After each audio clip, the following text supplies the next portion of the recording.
अब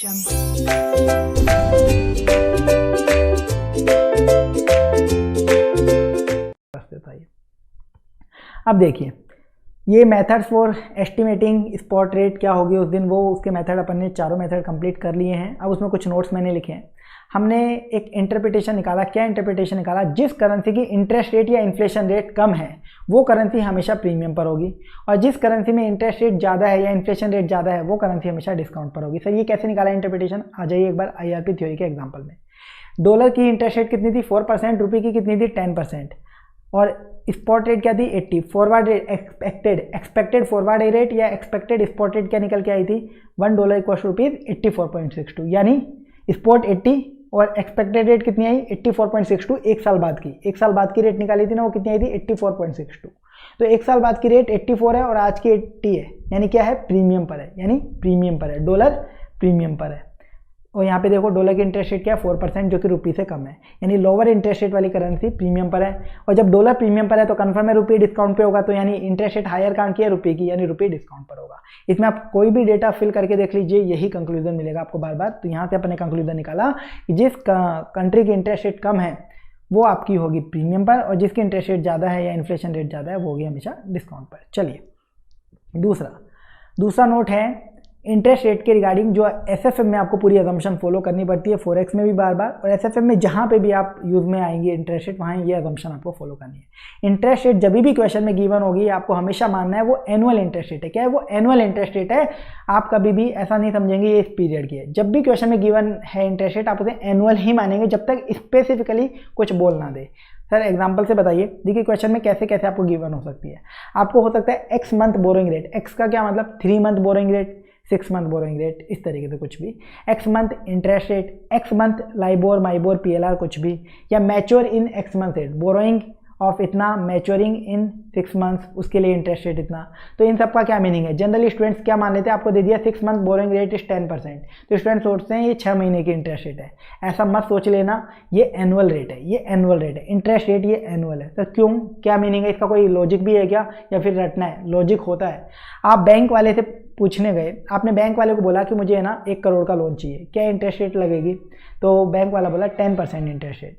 अब मैं उसको बताता हूँ मेरे को 6 महीने के लिए लोन चाहिए, वो एक अलग बात है। तो मैंने जो 6 मंथ बोरोइंग आपको दे रखी है, 6 month borrowing interest rate is 10%, इसका मतलब है कि 6 महीने के लोन के लिए 10% इंटरेस्ट रेट।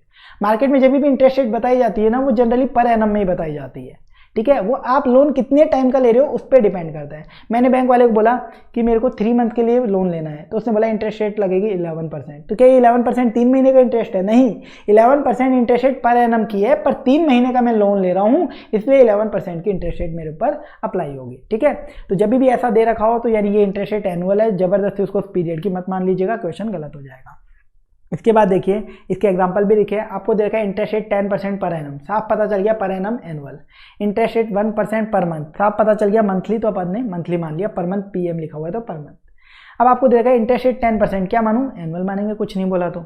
आपको दे रखा है interest rate for 6 month borrowing is 10%, तो क्या मानेंगे सर? एनुअल है ये। 6 मंथ बोरोइंग देख के 6 मंथ की मत समझ लेना, एनुअल है। इसके पीछे लॉजिक मैंने आपको बता दिया। चलिए इसी पर्पज से देखो इंटरेस्ट रेट यानी जब भी गिवन हो वो एनुअल होती है, जब तक स्पेसिफिकली ना बोले। इसी पर्पज से आपको याद हो तो मैंने प्रीमियम डिस्काउंट के लिए एक पॉइंट लिखवाया था आपको कि प्रीमियम डिस्काउंट की परसेंटेज अगर किसी पर्टिकुलर पीरियड के लिए बताई जाए तो वो उस पीरियड की होती है, वो एनुअल नहीं होती। पता क्या होता है स्टूडेंट, जब इंटरेस्ट रेट का पढ़ते हैं वो एनुअल होती है तो फिर वो हर चीज़ को एनुअल मानने लग जाते हैं। अब 3 मंथ्स प्रीमियम दे रखा है, अरे सर ने बताया था इंटरेस्ट रेट गिवन है किसी भी पीरियड की, वो उस पीरियड की नहीं होती, वो एनुअल होती है, तो प्रीमियम भी एनुअल होगा, ऐसा मत समझ लेना। बाकी सब चीज़ें नॉर्मली जिस पीरियड की दे रखी है उसी पीरियड की होती है, सिर्फ इंटरेस्ट रेट के लिए वो अजम्पशन, इसलिए मैंने ये स्पेसिफिक करके यहाँ पे लिखवाया था। चलिए अब आ जाइए आपके मेन टॉपिक्स, जहाँ से अभी तक बेसिक अपन ने कवर कर लिया है, जहाँ पे अपने मेन टॉपिक्स स्टार्ट होते हैं। आपको एक चीज़ और बता देता हूँ, जो इंटरेस्ट रेट की मैंने अजम्पशन बताई है आपको फॉलो करनी है। आपके पास एक क्वेश्चन ऐसा है क्वेश्चन बैंक में जो स्टडी मेट का ही क्वेश्चन है, जिसमें आपको दे रखा है 180 डेज डिपॉजिट रेट और 180 डेज बोरिंग रेट करके, ठीक है। वो आपका ऑप्शन कॉन्ट्रैक्ट से रिलेटेड क्वेश्चन है, उसके अंदर है ऑप्शन कॉन्ट्रैक्ट के क्वेश्चन में। केवल एक वो ऐसा क्वेश्चन है जिसमें ICAI ने 180 डेज लिख दिया ना, तो बस 180 डेज की रेट मान ली उसे, ठीक है, 6 मंथ्स की, यानी 180 डेज की रेट मान ली। बाकी सभी क्वेश्चन में यही अजम्पशन चलेगी पूरी SFM में। एक क्वेश्चन में गलत अजम्पशन ले रखी है, वो याद रख के जाना पड़ेगा, वो मैंने आपको बता दिया है, ठीक है। वो भी चीज़ मैंने आपको अभी बता दी जो अपने लेक्चर में मार्क भी करा था। चलिए अब आ जाइए फेट ऑफ फॉरवर्ड कॉन्ट्रैक्ट या फॉरवर्ड कॉन्ट्रैक्ट सेटलमेंट, ये टॉपिक अब अपन स्टार्ट करते हैं। फेट ऑफ फॉरवर्ड कॉन्ट्रैक्ट यानी फॉरवर्ड कॉन्ट्रैक्ट की किस्मत में क्या लिखा है, फेट यानी उसकी डेस्टिनी, वो कहाँ पे जाके ख़त्म होगा, क्या होगा उसके साथ, उसका सेटलमेंट किस किस तरीके से हो सकता है। तो सर आपने बोला कि मेरे को 3 महीने बाद डॉलर मिलने वाले हैं, डीलर से मैंने फॉरवर्ड कॉन्ट्रैक्ट कर लिया कि 3 महीने बाद मैं आपको डॉलर बेचूंगा, आप रेट फिक्स कर लीजिए। रेट आज ही फिक्स कर लेते हैं, उस दिन कोई भी रेट हो जाए उससे फ़र्क नहीं पड़ता, हमारा कॉन्ट्रैक्ट तो इसी रेट पे होगा। तो सर वो तो 3 महीने बाद होगा, तो उसके फेट में तो बस यही है ना कि 3 महीने बाद हम कन्वर्ट करा लेंगे, ऐसा ही होना चाहिए। या फिर 3 महीने बाद मुझे डॉलर में पेमेंट करना है, तो डीलर से मैंने कॉन्टैक्ट किया कि 3 महीने बाद आके मैं आपसे डॉलर खरीदूंगा, एक फिक्स रेट जो हमने कर ली फॉरवर्ड की, ताकि खरीद के मैं पे कर सकूं आगे जिससे मैंने इंपोर्ट किया होगा, ऐसा भी हो सकता है। तो सर फेट तो यही होना चाहिए कि हम खरीद ले या बेच ले मैच्योरिटी पर जो भी फॉरवर्ड की है।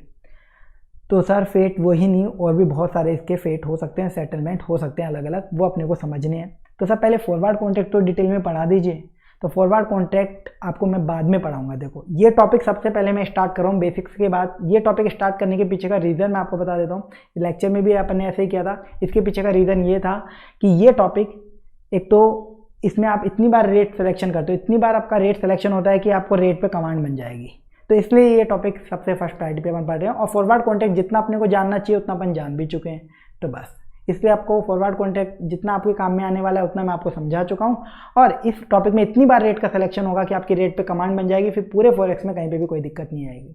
तो फेट ऑफ फॉरवर्ड कॉन्ट्रैक्ट जिससे मैक्सिमम बच्चे डरते हैं, सबसे टफ लगता है, बहुत ईजी टॉपिक है अगर कंसेप्चुअली पढ़ते हैं। और सेम वही चीज़ है कि अगर रटने बैठ गए तो रटने में ये किसी का भी नहीं हो पाता है, ठीक है, रटोगे कभी कोई चीज़ नहीं होगी। और इस टॉपिक के साथ यही है कि मैक्सिमम बच्चे इसको रटते हैं। अब मैं आपको इसकी एक टेक्निक बताऊंगा करने की, वो टेक्निक से कभी इसका क्वेश्चन गलत होगा ही नहीं। अपन एक एग्जांपल भी लेंगे जिस एग्जांपल का मैंने क्वेश्चन फ्रेम करके क्वेश्चन बैंक में डाला है और जिसको अपन ने रेफरेंस लेके पूरा टॉपिक समझा था, उससे मैं आपको समझाऊंगा। तो एक बार इसका ओवरव्यू मैं आपको देता हूँ, तो 1 मिनट रुकिए।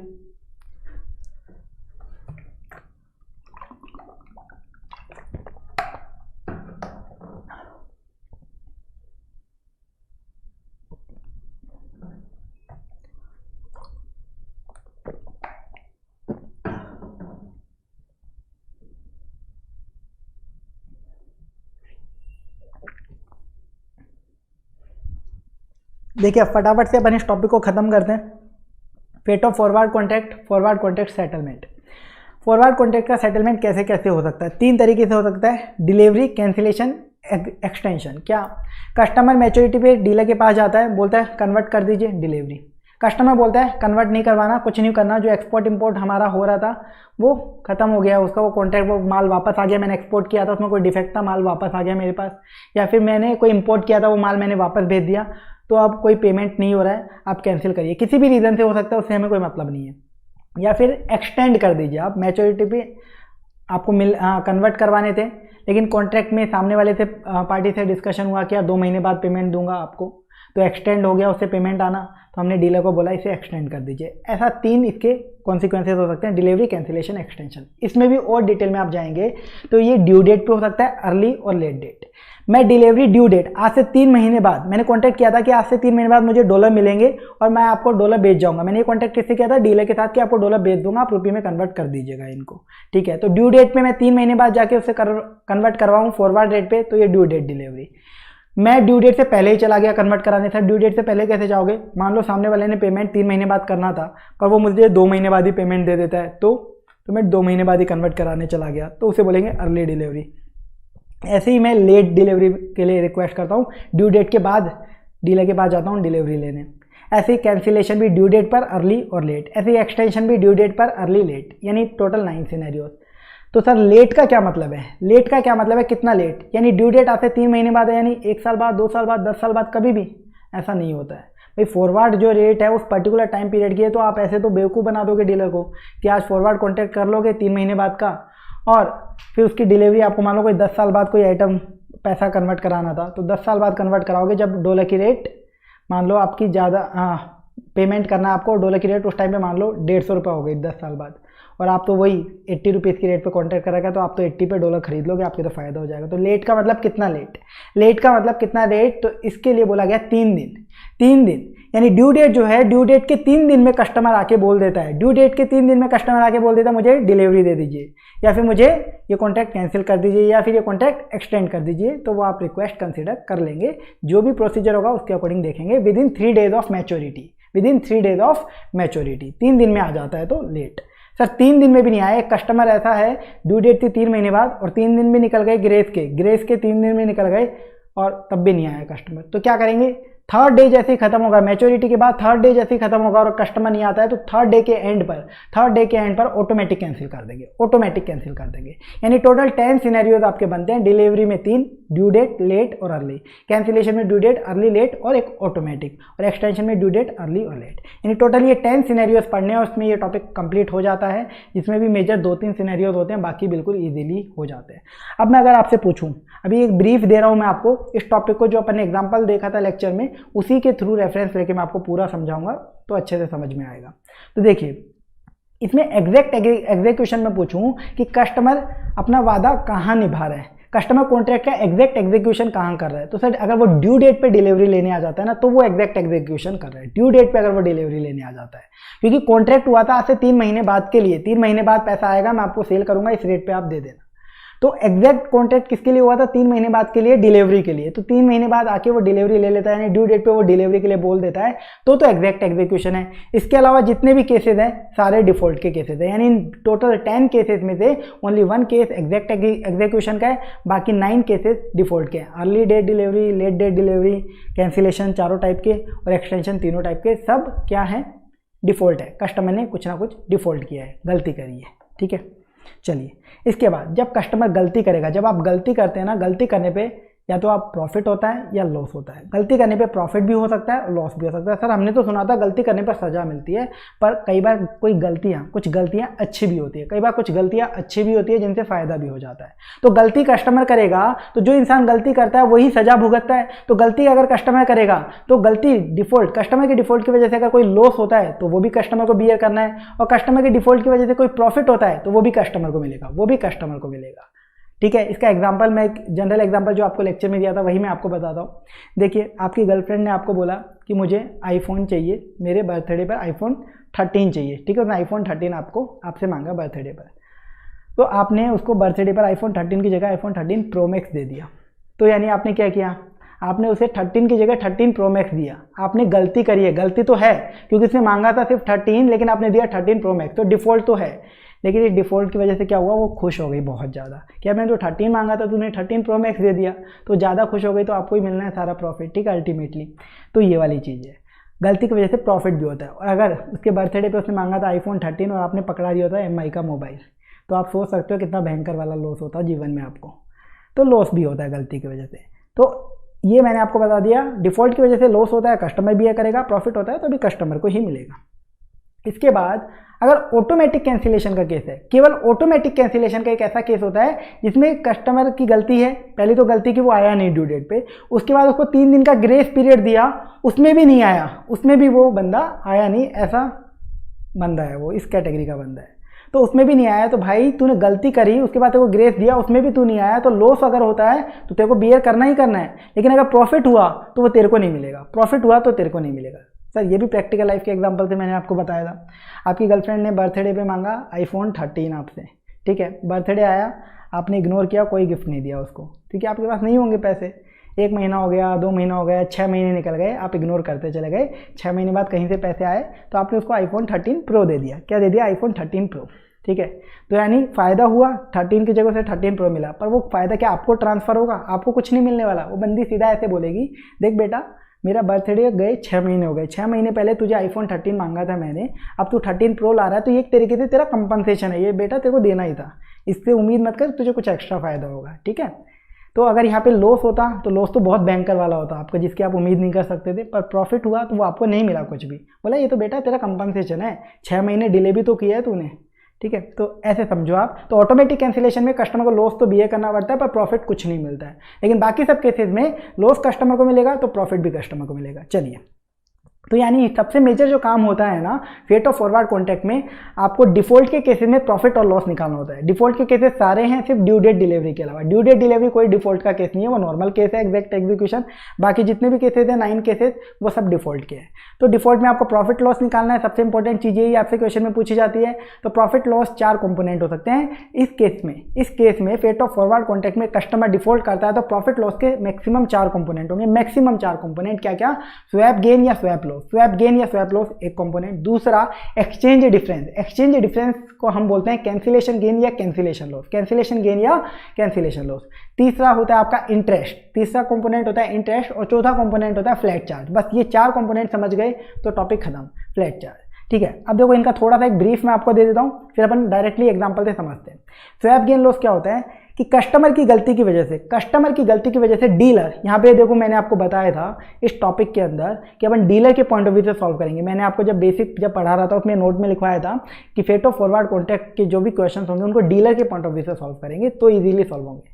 तो कस्टमर की गलती की वजह से डीलर को मार्केट में एक ही दिन पर 2 ट्रांजैक्शन करने पड़ते हैं। मार्केट में एक ही दिन पर अगर 2 ट्रांजैक्शन करने पड़े, दोनों ट्रांजैक्शन रिवर्स नेचर के हो। रिवर्स नेचर मतलब एक बाय का और एक सेल का, और दोनों का टाइम फ्रेम अलग हो, यानी एक ट्रांजैक्शन हो सकता है स्पॉट का, एक 1 मंथ फॉरवर्ड, या स्पॉट 2 मंथ फॉरवर्ड। एक हो सकता है 1 मंथ फॉरवर्ड, एक 2 मंथ फॉरवर्ड। यानी डीलर को एक ही डेट पर 2 ट्रांजैक्शन करने पड़े, दोनों रिवर्स नेचर के हों, एक बाय का एक सेल का, और दोनों का टाइम फ्रेम अलग हो, दोनों अलग अलग टाइम के लिए हों। तो यानी ये दोनों ट्रांजैक्शन है स्वैप वाले ट्रांजैक्शन, इन पे स्वैप गेन या स्वैप लॉस निकलेगा बस। ठीक है, क्वेश्चन से बाकी समझेंगे एग्जांपल से। इसके बाद exchange difference, cancellation gain loss जिसे अपन बोलते हैं। तो सर नाम से ही समझ में आ जाना चाहिए, तभी निकलेगा जब कैंसिलेशन वाली रिक्वेस्ट होगी। यानी कैंसिलेशन के 4 केसेस है ना, due date, late date, early date और ऑटोमेटिक कैंसिलेशन। यानी एक्सचेंज डिफरेंस तो क्लियर कट है, जब कैंसिलेशन होगा तो ही आएगा, अदरवाइज नहीं आएगा। नाम से ही समझ में आ रहा है कैंसिलेशन गेन लॉस, तो ये तभी आएगा गेन और loss due to cancellation request by customer. ये कैसे निकलता है? ये 2 ट्रांजैक्शन, देखो कभी भी गेन और लॉस निकालना हो ना किसी 2 चीज़ के बीच में निकलता है। प्रॉफिट और लॉस कभी भी निकालते हैं 2 चीज़ों के बीच में। जैसे आप बिजनेस का प्रॉफिट निकालते हैं वो कैसे आता है? P&L अकाउंट बनाया, एक साइड में इनकम, एक साइड में एक्सपेंसेस। इनकम में से एक्सपेंसेस लेस करते हो तभी तो प्रॉफिट लॉस मिलता है। ऐसे गेन लॉस कभी भी निकालेंगे तो 2 कंपोनेंट होंगे। तो यानी exchange difference, cancellation gain loss निकालना है तो 2 चीज़ों का डिफरेंस लेना पड़ेगा। किन किन 2 चीज़ों का डिफरेंस लें? तो डीलर ने कस्टमर के साथ इनिशियल टाइम पे जिस रेट पर कॉन्ट्रैक्ट किया था, डीलर ने कस्टमर के साथ इनिशियल टाइम पे जिस रेट पर कॉन्ट्रैक्ट किया था वो। दूसरे क्या ले, जैसे ही कस्टमर ने कैंसिलेशन के लिए बोला उस टाइम पर डीलर को मार्केट में एक सिंगल ट्रांजैक्शन करना पड़ता है। जैसे कस्टमर कैंसिल के लिए बोलता है उस टाइम पे डीलर को मार्केट में एक सिंगल ट्रांजैक्शन करना पड़ता है। कैसे करना पड़ता है, क्यों करना पड़ता है, पूरा प्रोसेस अच्छे से समझाऊंगा वो अलग, वो बाद में अपन एग्जांपल से देखेंगे। अभी देखो जैसे ही कस्टमर कैंसिलेशन के लिए बोलता है उस टाइम पे डीलर को मार्केट में एक सिंगल ट्रांजैक्शन करना पड़ता है। इस ट्रांजैक्शन में जो रेट आई और इनिशियल ट्रांजैक्शन जो कस्टमर के साथ किया था उसमें जो रेट थी, इन दोनों का डिफरेंस होगा कैंसिलेशन गेन लॉस। इसके बाद थर्ड पॉइंट जो आपको ध्यान रखना है, as per FEDAI rule cancellation gain loss के पॉइंट में आपको हमेशा ध्यान रखनी पड़ेगी ये चीज़। मार्केट के साथ जब भी डीलर ट्रांजैक्शन करता है, मार्केट के साथ डीलर जब भी ट्रांजैक्शन करता है तो इंटर बैंक रेट पे करेगा, क्लियर। और इंटर बैंक रेट में कभी भी एक्सचेंज मार्जिन आता है क्या? नहीं आता। कस्टमर के साथ आता है एक्सचेंज मार्जिन। तो इंटर बैंक रेट पर मार्केट के साथ ट्रांजैक्शन होते हैं, कभी भी एक्सचेंज मार्जिन मार्केट के साथ नहीं आएगा। पर एज पर फेडे रूल जब कस्टमर कैंसिलेशन की रिक्वेस्ट डालेगा और उसकी वजह से मार्केट में डीलर को जो सिंगल ट्रांजैक्शन करना पड़ता है उस पर डीलर को एक्सचेंज मार्जिन कंसीडर करना पड़ेगा, उस पर एक्सचेंज मार्जिन लगेगा। एडिया लेस जो भी होगा वो होगा, पर एक्सचेंज मार्जिन इस ट्रांजैक्शन पे लगता है, ये आपको याद रखना पड़ेगा एज पर फेडे रूल। इसके बाद इंटरेस्ट का कंपोनेंट क्या है? इंटरेस्ट बेसिक चीज़ है जो आपने स्कूल लेवल पे सीखा है, फाउंडेशन लेवल हर जगह सीखा है। इंटरेस्ट कब लगता है? ड्यू डेट से पहले या ड्यू डेट के बाद कोई चीज़ होती है तो इंटरेस्ट लगेगा, और वो भी कैश में, कैश इन्वॉल्व हो। तो बस वही कंसेप्ट लगाओ आप यहाँ पे। तो इंटरेस्ट कब आएगा? तो अर्ली सेटलमेंट के केसेस में या लेट सेटलमेंट के केसेस में। ड्यू डेट वाले कोई भी केस हो, चाहे डिलीवरी, कैंसिलेशन, एक्सटेंशन, कभी भी इंटरेस्ट नहीं आएगा। अर्ली वाले केसेस में देखना हमेशा अर्ली डिलीवरी में इंटरेस्ट आएगा, वो लॉजिकली मैं आपको वेरीफाई भी करवाऊंगा। तो अर्ली सेटलमेंट के केसेस में आपको इंटरेस्ट फाइंड आउट करना है ना, इंटरेस्ट कितना है, तो सिंपल सा है, अर्ली डेट पर ढूंढो कैश में इनफ्लो और आउटफ्लो जो हो रहे हैं। अर्ली डेट पर कैश में इनफ्लो और आउटफ्लो दोनों चीजें मिलेंगी आपको, इनफ्लो भी मिलेगा कैश का और आउटफ्लो भी मिलेगा, दोनों चीजें मिलेंगी। अर्ली डेट पे आपको ढूंढना है कैश में इनफ्लो और आउटफ्लो, और अर्ली डेट से ड्यू डेट तक का उस नेट इनफ्लो आउटफ्लो पर आप इंटरेस्ट चार्ज कर लीजिए। अर्ली डेट से ड्यू डेट तक का उस नेट इनफ्लो या नेट आउटफ्लो पर आप इंटरेस्ट चार्ज कर लीजिए। और लेट वाले केसेस में, लेट सेटलमेंट वाले केसेस में आप ड्यू डेट पर ढूंढिए कैश में इनफ्लो और कैश में आउटफ्लो। इनफ्लो मिल गया तो कंफर्म है आउटफ्लो भी मिलेगा, दोनों कंपोनेंट मिलेंगे। आप ड्यू डेट पर ढूंढिए कैश में इनफ्लो एंड आउटफ्लो। अगर आपको मिल गया इनफ्लो एंड आउटफ्लो तो नेट इनफ्लो और नेट आउटफ्लो निकाल लीजिए और उस पर आप ड्यू डेट से लेकर लेट डेट तक का इंटरेस्ट चार्ज कर लीजिए। यानी दो केसेस में हो सकता है इंटरेस्ट, अर्ली और लेट वाले में। अर्ली वाले में अर्ली डेट पे ढूंढना है इनफ्लो आउटफ्लो, अर्ली से ड्यू डेट तक का लगा देना है इंटरेस्ट, और लेट वाले केस में आपको ड्यू डेट पे ढूंढना है इनफ्लो आउटफ्लो और ड्यू से लेट डेट तक आपको लगा देना है इंटरेस्ट। ठीक है, तो इनके पीछे डिटेल्ड लॉजिक है जो अपने लेक्चर में देखा, वो यहाँ पे मैं डिस्कस ज़्यादा नहीं करूँगा, जितना आपके काम का वो बताऊँगा। इसके बाद देखिए फ्लैट चार्ज, चौथा कंपोनेंट होता है आपका प्रॉफिट लॉस का फ्लैट चार्ज। ये क्या होता है? Fix amount charge by dealer on default of customer. Dealer ने बोला आप एक कॉन्ट्रैक्ट में डिफॉल्ट करेंगे तो आपसे 100 रुपये लगेंगे, कोई भी डिफॉल्ट करे, कैसा भी डिफॉल्ट करे 100 रुपये आपको देने पड़ेंगे। यानी ये पर डिफॉल्ट पर कस्टमर 100 रुपीज़ बताया डीलर ने, तो ये आपको कंसीडर करना है अगर क्वेश्चन में गिवन हो। क्वेश्चन में गिवन नहीं है तो फ्लैट चार्ज कभी भी कंसीडर नहीं करना कि नहीं हम तो अजम्पशन ले लेते हैं इतना फ्लैट चार्ज होगा। क्वेश्चन में गिवन है कि कस्टमर के डिफॉल्ट की वजह से डीलर इतना पैसा तो लेगा ही लेगा, तो फ्लैट चार्ज है। ठीक है, तो मैक्सिमम 4 कंपोनेंट हो सकते हैं, swap gain loss, exchange difference, interest और फ्लैट चार्ज। प्रॉफिट लॉस में बस यही निकालना सीखना है। अब इसकी एक समरी मैंने बनाई है, इस समरी को मैं बाद में बताऊंगा, पहले अपन एग्जांपल से इस पूरे टॉपिक को समझ लेते हैं, फिर आपको समझ में आ जाएगा। देखिए ये जो टॉपिक है फेट ऑफ फॉरवर्ड कॉन्ट्रैक्ट का, इसको फेडई के रेगुलेशन से होता है, फेडई के रूल के अकॉर्डिंग चलता है। फेडई मतलब आरबीआई के रूल है, फेडई यानी foreign exchange dealers association of India के रूल। फेडई के रूल के अकॉर्डिंग चलेगा ये पूरा टॉपिक। फेडई के रूल में लिखा हुआ है कि अर्ली डिलीवरी हो तो ये प्रोसेस करो, लेट डिलीवरी हो तो ये प्रोसेस करिए, अर्ली कैंसिलेशन हो तो ये प्रोसेस करिए। ये 3 दिन का जो ग्रेस पीरियड मैच्योरिटी के बाद दिया गया, ये भी फेडई रूल में लिखा हुआ है। ठीक है, तो ये सारे पूरा ये टॉपिक ही जो है ना फेट ऑफ फॉरवर्ड कॉन्ट्रैक्ट का, ये फेडई रूल के अकॉर्डिंग चलता है। तो फेडई रूल में लिखा हुआ है ये प्रोसेस करना है, और आप लोग क्या करते हैं जनरली स्टूडेंट, उस फेडई रूल को रटवाया जाता है मार्केट में और स्टूडेंट्स वो रट के जाते हैं, और रट के जाने पर कभी समझ में आता नहीं है टॉपिक और क्वेश्चन गलत होता है। अब मैं वो फेडई रूल जो लिखा हुआ है, फेडई रूल में जो लिखा हुआ है एग्जैक्ट वैसा ही करना पड़ेगा, उससे कुछ भी इधर उधर नहीं कर सकते अपन। लेकिन उसी प्रोसेस को मैं आपको समझा दूंगा, उसी प्रोसेस को ऐसा बना दूंगा कि आप खुद सोच के देख पाओगे कि क्या क्या करना चाहिए। अब आपको वो याद करने की जरूरत ही नहीं है, आपको बस एक चार्ट बनाना रहेगा, उस चार्ट से आपका प्रोसेस बन जाएगा और आंसर मैच हो जाएगा। जो जो कैलकुलेशन है सारी कैलकुलेशन आ जाएंगी, फुल मार्क्स मिल जाएंगे आपके। ठीक है, चलिए अब जो एग्जाम्पल अपने लेक्चर में लिया था उसी के बेसिस पे सॉल्व करते हैं। तो देखिए क्वेश्चन बैंक में अपना क्वेश्चन नंबर 5 था, fate of forward contract topic यहाँ से स्टार्ट हो रहा था। इसमें एग्जांपल में इसे फटाफट से समझा देता हूँ मैं। क्वेश्चन नंबर 5 में क्या है, कस्टमर है जो एंटर हो रहा है 2 मंथ फॉरवर्ड कॉन्ट्रैक्ट में। एक कस्टमर 2 मंथ फॉरवर्ड कॉन्ट्रैक्ट में एंटर हो रहा है for buying $10,000 on 1 January 2022 with a bank, the exchange rates in the interbank market on the following dates were। एक कस्टमर है वो 2 मंथ फॉरवर्ड कॉन्ट्रैक्ट कर रहा है बाय करने का, $10,000 बाय करने का कॉन्ट्रैक्ट कर रहा है। कब? 1 जनवरी को। आज क्या है? 1 जनवरी 2022 है आज। कस्टमर क्या कर रहा है? कस्टमर 2 मंथ फॉरवर्ड पर बाय करना चाहता है, यानी आज से 2 महीने बाद कस्टमर $10,000 बाय करना चाहता है। उसका फॉरवर्ड कॉन्ट्रैक्ट आज ही कर लेना चाहता है, आज ही अपने आप को सेव कर लेना चाहता है कस्टमर। ठीक है, आपको आज के दिन आपको अलग अलग डेट्स पर क्या क्या इंटरबैंक मार्केट में रेट चल रही है वो दे रखी है। 1 जनवरी आज के दिन स्पॉट रेट 2 मंथ फॉरवर्ड में आपको देखो प्रीमियम दे रखा है, फर्स्ट लो देन हाई। रेट तो दे नहीं रखी, स्पॉट की रेट 40 और फॉरवर्ड की 0.50, ऐसा हो नहीं सकता, ये रेट है। प्रीमियम है कि डिस्काउंट, फर्स्ट लो देन हाई यानी प्रीमियम दे रखा है। ऐसे ही फिर 1 फरवरी की स्पॉट की रेट, 1 फरवरी को क्या स्पॉट में रेट हो गई, 1 मंथ फॉरवर्ड 2 मंथ फॉरवर्ड, 1 मार्च की, 3 मार्च की, 4 मार्च की। देखो ये क्वेश्चन है, एग्जाम में क्वेश्चन बना तो उन्होंने हर दिन की क्या क्या रेट हुई और हर दिन पर क्या क्या फॉरवर्ड की रेट थी वो सारा डेटा दे रखा है। आप ये मत सोच लेना क्वेश्चन में दे तो रखा है 1 जन को 1 मार्च की क्या रेट है, डायरेक्टली इसी पे कर लो। ये 1 जन को हमें पता थोड़ी ना होगी, ये तो 1 मार्च आई होगी तब पता चली होगी। तो क्वेश्चन फ्रेम किया जब उनको तो मालूम है ना कि क्या क्या रेट है, तभी तो आप पूरी कैलकुलेशन कर पाओगे। तो क्वेश्चन में तो सारी डेट्स का डेटा है, पर जब आप 1 जनवरी को काम करोगे, 1 जनवरी को कोई भी ट्रांजेक्शन करोगे तो आपके पास तो यही इन्फॉर्मेशन है। आप प्रैक्टिकली सोचो कि 1 जनवरी को तो ये इन्फॉर्मेशन है, तो इसके अकॉर्डिंग आप ट्रांजेक्शन करोगे। ठीक है, ये भी कुछ स्टूडेंट्स को ऐसे छोटे मोटे फालतू के डाउट रहते हैं, तो वो भी मैंने आपको बता दिए।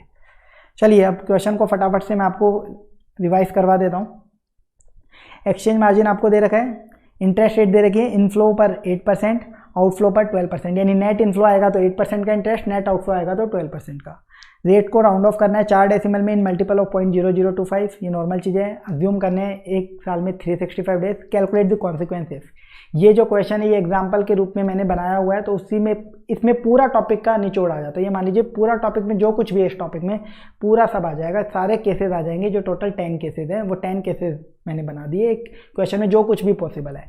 ये एक बार आप समझ लेते हो ना, फिर ये टॉपिक का कैसा भी क्वेश्चन आपको दे दे एग्जाम में, आप बहुत ईजीली सॉल्व कर दोगे। देखो सबसे फर्स्ट पॉइंट, कस्टमर डिलीवरी चाहता है ड्यू डेट पर। कस्टमर डिलीवरी चाहता है ड्यू डेट पे, तो इसमें आपको जब भी ये टॉपिक का क्वेश्चन करना हो एक चार्ट बनाना रहेगा, जो कि मैंने अगर मैं आपको दिखाना चाहूँ, जो लेक्चर में आपको पूरा लेक्चर जो अपन ने डिस्कस किया था उसमें भी अपन ने बनाया था। एक बार मैं आपको दिखा देता हूँ, जब लेक्चर में क्वेश्चन सॉल्व करे थे फुल लेक्चर्स में अपन ने,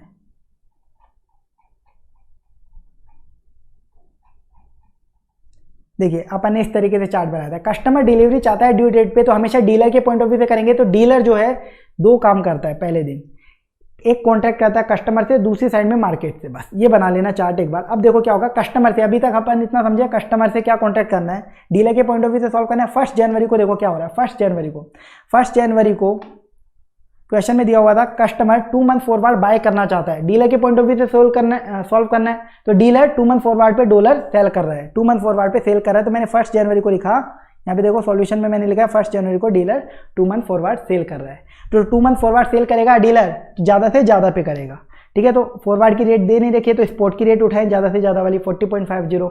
2 मंथ फॉरवर्ड का प्रीमियम ले, ये भी ज़्यादा से ज़्यादा लेंगे तभी तो ज़्यादा से ज़्यादा रेट आएगी 0.60। तो ये रेट निकाल ली।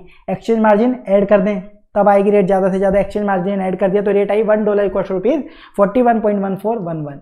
अब इसे राउंड ऑफ करना है 0.0025 की मल्टीपल में, यानी 4 डेसिमल में राउंड ऑफ करना है, जिसमें से लास्ट की 2 डेसिमल 25 की मल्टीपल में होनी चाहिए। तो लास्ट की 2 डेसिमल क्या है, 11। तो 25 के किस नियरेस्ट क्या है, 25 के मल्टीपल क्या क्या होंगे, 0, एक तो 0 0, 25, 50, 75 और 100। तो ये नियरेस्ट किसके हैं, 0 या 25 के, ये 0 के नियरेस्ट है 11। देखो पास ज़्यादा पास किसके है, तो 00 पे अपने राउंड ऑफ कर दिया। अपन डिटेल में नहीं देख रहे इसलिए फटाफट से बता रहा हूँ आपको। इसके बाद देखिए अब क्या होता है, फेडाई ने क्या बोला हुआ है, बस ये एक बार सुन लीजिए। फेडाई ने क्या बोला हुआ है कि डीलर अपने आप को मार्केट में कवर करता है, जैसे कस्टमर के साथ कोई कॉन्ट्रैक्ट करता है, जिसको आप रट रहे हो, लेकिन इसको आप रटो मत, इसको ऐसे समझो। मैं डीलर हूँ, मेरे को कस्टमर को 2 महीने बाद बेचने हैं डॉलर, मैं कस्टमर को 2 महीने बाद डॉलर बेचूंगा, वो रेट मैंने फिक्स कर ली। 2 महीने बाद कस्टमर को डॉलर बेचूंगा, तो बेचने के लिए मेरे पास डॉलर होने चाहिए तभी बेचूंगा। पर आप सोचो मैं एक डीलर हूँ और मेरे पास कहीं पे भी कोई डॉलर नहीं है, दुकान पे मैं खाली हाथ बैठा हूँ, बस ये मानो आप खाली हाथ बैठे हो, तो मैं माल बेचूंगा, तो माल कहीं से खरीदना भी पड़ेगा। जैसे एक पेन शॉपकीपर था, वो पेन अगर कस्टमर को बेचता है तो पेन कहीं से लाता भी तो होगा, जो पेन के मैन्युफैक्चरर से लाता होगा, ठीक है।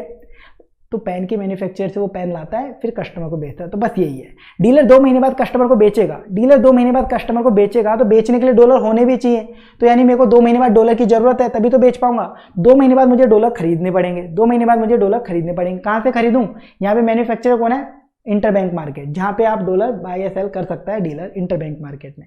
तो दूसरा जो इंटरबैंक मार्केट यानी आपस में बैंक्स का जो मार्केट है, दूसरे बैंक के पास जाके डॉलर खरीद लेगा, यानी 2 महीने बाद वहाँ से खरीदेगा और कस्टमर को बेच देगा। 2 महीने बाद मार्केट से खरीदेगा और कस्टमर को बेच देगा, ये करेगा।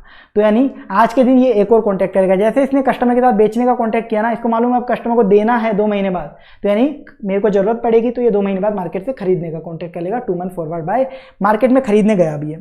तो मैंने बताया अब ये मार्केट से ट्रांजेक्शन कर रहा है, तो कस्टमर कौन है सर, जिसको जरूरत किसको है, अपने वाले डीलर को, ठीक है। ये जा रहा है ना मार्केट में, तो इसको जरूरत है, यानी अपना वाला डीलर मार्केट में खरीद रहा है, अपना वाला डीलर मार्केट में अब 2 मंथ फॉरवर्ड बाय कर रहा है। तो एक्चुअल डीलर क्या कर रहा होगा, बेच रहा होगा, और एक्चुअल डीलर बेच रहा होगा तो ज्यादा से ज्यादा में बेचेगा। तो देखिए स्पॉट में ज्यादा की रेट 40.50, 2 मंथ फॉरवर्ड की रेट निकालनी है तो प्रीमियम ऐड होगा ज्यादा से ज्यादा 0.60, तो 40.50 प्लस 0.60 41.10 रेट आ गई। एक्सचेंज मार्जिन लगाए नहीं, मार्केट के साथ एक्सचेंज मार्जिन नहीं लगता, ये रेट आ गई। तो बस यही आपको ध्यान रखना है, इसी को बोला जाता है मार्केट में कवर करना। फेड ही नहीं बोला कि कस्टमर के साथ डीलर जैसे ट्रांजेक्शन कर लेगा, अपने आप को मार्केट में कवर कर लेगा। कवर क्यों किया उसका मैंने लॉजिक आपको दिया, ठीक है। आपको एग्जैक्टली रिवर्स ट्रांजेक्शन कर देना है मार्केट में, exactly reverse. 2 month forward sale किया, 2 मंथ फॉरवर्ड बाय। यहाँ पे ऐसा होता, मान लो अब ऐसा होता, वो भी अभी बता देता हूँ कैसा, कि मैंने कस्टमर को 2 मंथ फॉरवर्ड बाय का कॉन्टैक्ट किया, मैंने कस्टमर से 2 मंथ फॉरवर्ड बाय का कॉन्टैक्ट किया कि 2 महीने बाद आपसे डॉलर खरीद लूंगा। मैंने कस्टमर को क्या बोला, 2 महीने बाद आपसे डॉलर खरीद लूंगा। हो सकता है कस्टमर के पास कहीं से डॉलर आ रहे होंगे और वो डॉलर मुझे दे के जाएगा रुपये लेने के लिए। तो मैंने कस्टमर को बोला आपसे 2 महीने बाद डॉलर खरीद लूँगा, इसका कॉन्टैक्ट किया। कस्टमर से खरीदने का कॉन्टैक्ट किया तो खरीद के अपने पास रख के क्या करूँगा, उसको तिजोरी में भर के थोड़ी ना रखूँगा, उसको मार्केट में बेच दूंगा। मेरे क्या काम आएंगे डॉलर? मैं ये मानता हूँ ना कि मेरे को कोई ज़रूरत ही नहीं है, बस वो तो कस्टमर था इसलिए मैंने उससे खरीदने का कॉन्टैक्ट किया, तो मेरे पास रखूँगा नहीं, उसको मार्केट में बेच दूंगा। तो उस केस में मैं मार्केट में क्या ट्रांजैक्शन करूँगा, आज के दिन क्या ट्रांजैक्शन करूँगा मार्केट में, 2 मंथ फॉरवर्ड सेल का, कि कस्टमर से खरीदूंगा 2 महीने बाद और एज इट इज मार्केट में बेच दूंगा। ठीक है, तो ये आपको प्रोसेस पता चल गया। तो फर्स्ट केस ये था कि कस्टमर ड्यू डेट पे डिलीवरी मांगता है तो क्या होगा। तो ड्यू डेट पे डिलीवरी तो फेट और फॉरवर्ड में पढ़ने की जरूरत ही नहीं है, कोई डिफॉल्ट का केस नहीं है। तो ड्यू डेट पे कस्टमर आया तो मैं मार्केट से खरीद लाऊंगा और कस्टमर के साथ ये रेट अग्री हुई है ना, इस रेट पे डिलीवरी दे दूंगा। $10,000 इस रेट से कन्वर्ट करके अपन दे देंगे, बस कस्टमर को ये डॉलर दे देंगे और रुपया इतना ले लेंगे, काम खत्म। इसमें तो कुछ भी नहीं था, प्रॉफिट लॉस कुछ नहीं आएगा। यहाँ पे देखिए सर प्रॉफिट लॉस आ तो रहा है, मार्केट से इस रेट पे खरीदेंगे और इस पे बेचेंगे। सर ये जनरल प्रॉफिट लॉस है, इनकम एक्सपेंस जो P&L में बनाते हैं वो वाला प्रॉफिट लॉस है जनरल। ये तो मैं कमाई कर रहा हूँ वो है। वो प्रॉफिट लॉस जो अपन बात कर रहे हैं वो है डिफॉल्ट की वजह से, कस्टमर की गलती की वजह से जो प्रॉफिट लॉस है। ये जनरल प्रॉफिट लॉस है, ये नहीं बताना अपने को यहाँ पे। ठीक है, ये तो जनरल है कि मैं मार्केट से खरीद रहा हूँ, कस्टमर को बेच रहा हूँ, खरीद रहा हूँ मार्केट से इतने में, कस्टमर को इतने में बेच रहा हूँ। ये मेरा जनरल प्रॉफिट लॉस है जो मैं इस ट्रांजैक्शन में कमा पा रहा हूँ। ठीक है, चलिए इतना समझ में आ गया। बस सेकंड केस समझिए अब। Customer want delivery on 1 February 2022। Customer को डिलीवरी चाहिए 1 फरवरी 2022 को। मेरी ड्यू डेट क्या है ये बताओ आप। कॉन्ट्रैक्ट कब किया है? 1 जैन को, 1 जैन 2022 को। कब का? 2 मंथ फॉरवर्ड का, यानी 1 मार्च 2022 ड्यू डेट है। कस्टमर कब आ रहा है? कस्टमर आ रहा है 1 फरवरी को। 1 मार्च को कस्टमर आता तो बात बनती, लेकिन कस्टमर कब आ गया? ड्यू डेट से पहले आ गया, 1 फरवरी को, अर्ली डेट पे आ गया और बोल रहा है मेरे को डिलीवरी दे दो। अर्ली डेट पे आके कस्टमर बोल रहा है डिलीवरी दे दो। तो देखो मैं क्या करूँगा सॉल्यूशन में, स्टार्टिंग में कस्टमर को सेल करने का कॉन्ट्रैक्ट किया होगा और मार्केट में बाय करने का कर लिया होगा। 1 जैन को तो यही कॉन्ट्रैक्ट हो रहे हैं, वो एज इट इज मैंने लिख दिया वापस से, इसमें कुछ एक्स्ट्रा नहीं करना। 1 फेब को कस्टमर आया रिक्वेस्ट फॉर डिलीवरी मांगने के लिए, मुझे डिलीवरी दे दो। तो डिलीवरी कौन सी रेट पे दोगे आप? जो कॉन्ट्रैक्टेड रेट थी। कस्टमर भगवान का रूप होता है, उसने आपको बोला कि आज मुझे डिलीवरी दे दीजिए। मैं बोला आप भगवान के रूप हो, आपको मना कैसे कर सकते हैं? बिल्कुल आप ले लीजिए डिलीवरी। पर क्या ये डिफॉल्ट का केस है? मैंने बोला डिफॉल्ट है तो हो सकता है आपको कुछ एक्स्ट्रा प्रॉफिट लॉस हो, वो आपको बियर करना पड़ेगा। कस्टमर ने बोला कोई बात नहीं, आप तो डिलीवरी दीजिए। ठीक है सर, कौन सी रेट पे देंगे? जिस रेट पे कस्टमर के साथ कॉन्ट्रैक्ट किया था उसी रेट पे डिलीवरी देनी है, कॉन्ट्रैक्टेड रेट पे। तभी तो ये कंसेप्ट बन रहा है, नई रेट पे नहीं मांग रहा वो, जो कॉन्ट्रैक्टेड रेट थी उसी पे आप मुझे अर्ली डिलीवरी दे दीजिए। वो अर्ली डिलीवरी मांगने 1 फेब को आ गया। अब देखो आज क्या है? 1 फेब है। अब आज के पॉइंट ऑफ व्यू से सोचें, आज 1 फेब है, आज 1 फेब है तो कस्टमर को तो हम डिलीवरी दे देंगे। ये वाला कॉन्ट्रैक्ट जो है इस पे डिलीवरी दे देंगे, कस्टमर को बोलेंगे ले जा, कस्टमर तो अपना काम कर लेगा। ठीक है, तो कस्टमर को डिलीवरी देनी है। आप बताओ कस्टमर को क्या करना है? सेल करना है, कस्टमर को सेल करना है। मैं तो मान रहा हूँ मेरे पास कुछ था ही नहीं, जीरो टाइम पे मेरे को मालूम था कि कस्टमर को 2 महीने बाद बेचना है, तो मैं 2 महीने बाद मार्केट से बाय करने का कॉन्ट्रैक्ट कर लिया था और मार्केट से बाय करके तुरंत कस्टमर को बेच देता अगर कस्टमर 1 मार्च को आता। पर कस्टमर अब क्या है? 1 फेब को आ गया, मेरे पास तो कोई डॉलर है ही नहीं और मार्केट से कब मिलेंगे? आज से 1 महीने बाद, क्योंकि मार्केट से तो स्टार्टिंग में 2 महीने बाद का कॉन्ट्रैक्ट किया था ना, तो मार्केट से तो 1 महीने बाद बाय कर पाऊंगा। तो सर मार्केट में आप अर्ली डिलीवरी की रिक्वेस्ट डाल दीजिए ना। तो सर ऐसा नहीं होता, कस्टमर अपने पास अर्ली डिलीवरी, अर्ली कैंसिलेशन ये सब कर सकता है, पर मार्केट में हम ऐसा नहीं कर सकते एज पर फेडरल रूल। और ये लॉजिकल भी है। कैसे ऐसा लॉजिकल? अगर मैं मार्केट में ऐसा करूंगा, मेरे बैंक वाले को बोलूंगा आप अर्ली डिलीवरी दे दो, तो उसने भी कहीं पे अपने आप को कवर किया होगा, वो उसको बोलेगा, तो ये लूप चलता जाएगा, कभी खत्म ही नहीं होगा। तो मार्केट में जो कॉन्ट्रैक्ट किया वो तो निभाना पड़ेगा। डीलर को मार्केट में जो कॉन्ट्रैक्ट किया वो तो निभाना पड़ेगा। मार्केट के साथ जो कॉन्ट्रैक्ट होता है वो निभाना पड़ता है। कस्टमर के साथ जो कस्टमर बोलता है वो कर देते हैं अपन, क्योंकि कस्टमर भगवान का रूप होता है। तो कस्टमर ने बोला मेरे को तो आज ही सेल कर दो, आप मेरे को तो आज ही दे दो। मैं बोला भाई मेरे पास है ही नहीं, तो मैं क्या करूंगा? कस्टमर को मना नहीं कर सकता, तो क्या करूंगा? अब फटाफट से बस एक ही चॉइस है, मैं बगल वाली दुकान पे जाऊँ, तुरंत खरीद के उसको दे दूँ। तो मैं मार्केट में गया, तुरंत स्पॉट बाय किया, कस्टमर को दे दिया। तो मार्केट में आज के दिन एक स्पॉट बाय का ट्रांजैक्शन करूंगा। मैं मार्केट में बाय करूंगा तो एक्चुअल डीलर सेल करेगा, वो ज़्यादा से ज़्यादा में करेगा कब? 1 फरवरी। तो 1 फरवरी की स्पॉट की रेट देख लीजिए, 1 फरवरी। एक्चुअल डीलर सामने वाला है, मैं बाय करूंगा, मैं डीलर हूँ, मैं मार्केट में जाके बाय करूंगा तो कम मैं बाय करूंगा, तो मैं कस्टमर की हैसियत से जा रहा हूँ, सामने वाला एक्चुअल डीलर बनता है, ये मैंने आपको बता दिया था। तो मैं बाय कर रहा हूँ तो वो सेल कर रहा है, तो ज़्यादा से ज़्यादा रेट स्पॉट की ज़्यादा से ज़्यादा 40.65 की रेट पे आपने डाल दी यहाँ पे। ठीक है, इसके अलावा और कुछ करना है क्या? मार्केट से बाय किया, कस्टमर को दे दिया, कस्टमर तो अपने घर रवाना हो गया। लेकिन अब देखो सोचो, कस्टमर को डिलीवरी देनी थी, दे दी, यहाँ से बाय करके अपन ने, लेकिन अब सोचो जीरो टाइम पर मैंने मार्केट में एक बाय करने का कॉन्ट्रैक्ट किया था, जीरो टाइम पर 2 महीने बाद मार्केट से बाय करने का कॉन्ट्रैक्ट किया था। आज क्या है 1 फरवरी, यानी 1 मार्च को मार्केट से बाय करने हैं डॉलर। तो सर उसका क्या करूंगा, क्योंकि कस्टमर को तो आज ही खरीद के डिलीवरी दे दी, वो डॉलर मेरे पास सजा के तिजोरी में तो रखूंगा नहीं, वो डॉलर वेस्ट हो जाएंगे जो मार्केट से बाय करने का किया है। तो मार्केट में कॉन्ट्रैक्ट किया है तो निभाना भी पड़ेगा, मार्केट को नहीं बोल सकता वो कैंसिल कर दो, तो निभाना भी पड़ेगा। यानी जीरो टाइम पे 2 महीने बाद, आज क्या है 1 फरवरी, यानी आज से 1 महीने बाद मेरे को मार्केट से बाय करना है। मुझे क्या मालूम पड़ गया कि आज से 1 महीने बाद मार्केट से बाय करना है, क्योंकि जीरो टाइम पे कॉन्ट्रैक्ट किया था। आज से 1 महीने बाद मार्केट पे बाय करना है, निभाना पड़ेगा, बाय करना ही करना पड़ेगा। तो उसका क्या करूं, कोई काम का नहीं है। तो आज से 1 महीने बाद मार्केट में बेचने का अभी कॉन्ट्रैक्ट कर देता हूँ, अभी रिस्क खत्म कर देता हूँ ना। आज से 1 महीने बाद खरीदना है कंफर्म है, तो आज से 1 महीने बाद बेचने का कॉन्ट्रैक्ट कर लेता हूँ। क्या होगा, आज से 1 महीने बाद मार्केट से खरीदूंगा जीरो टाइम पे जो कॉन्ट्रैक्ट किया था उसके अकॉर्डिंग, और आज मैं बेचने का कॉन्ट्रैक्ट कर लेता हूँ मार्केट में 1 महीने बाद का। तो जैसे खरीदूंगा तुरंत बेच दूंगा बस। तो हमें एक और काम करना पड़ेगा, 1 मंथ फॉरवर्ड सेल करेंगे आज ही के दिन हम मार्केट में। मैं डीलर हूँ, मैं मार्केट में आज ही के दिन एक और काम करूंगा, 1 मंथ फॉरवर्ड सेल। मैं सेल करूंगा तो एक्चुअल डीलर बाय करेगा, तो कम से कम पे 1 मंथ फॉरवर्ड का। तो 1 फरवरी की स्पॉट देखिए, कम से कम 40.10। 1 मंथ फॉरवर्ड का चाहिए तो 1 मंथ फॉरवर्ड का प्रीमियम ऐड कर दीजिए, कम से कम 0.45 रेट आ गई। कोई एक्सचेंज मार्जिन वगैरह लगाए नहीं सर, मार्केट के साथ ट्रांजेक्शन में एक्सचेंज मार्जिन नहीं लगता। बस अब क्या होगा, देखो कस्टमर को जो डिलीवरी देनी थी वो मार्केट से स्पॉट बाय करके तुरंत दे दी, तो ये 2 ट्रांजैक्शन आपस में सेट ऑफ हो गए। मार्केट में जो इनिशियल ट्रांजैक्शन किया था वो इस 1 मंथ फॉरवर्ड सेल से सेट ऑफ हो गया, यानी सब कुछ कैंसिल, अपने आप सब खत्म हो जाएगा, सारे ट्रांजैक्शन आपस में सेट ऑफ हो गए। बस आपको इस तरीके से देख लेना है कि सारे ट्रांजैक्शन सेट ऑफ हो जाए। अब कुछ करने की जरूरत है क्या, नहीं। अब डीलर चैन की नींद सोएगा। मैच्योरिटी पे क्या होगा, 1 मार्च को मार्केट से बाय करेगा एज पर जीरो टाइम का कॉन्ट्रैक्ट, और 1 फेब को जो सेल करने का किया था 1 मंथ फॉरवर्ड का, उसके अकॉर्डिंग 1 मार्च को बेच देगा। सब काम खत्म, सब काम खत्म। तो बस ये मैक्सिमम ट्रांजैक्शन होंगे।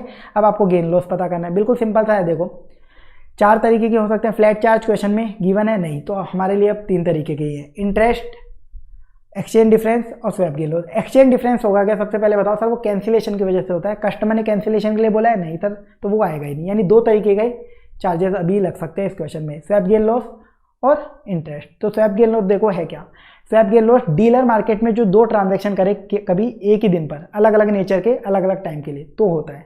तो सर ऐसा कुछ कर रखा है क्या, बिल्कुल सर। ये देखो डीलर ने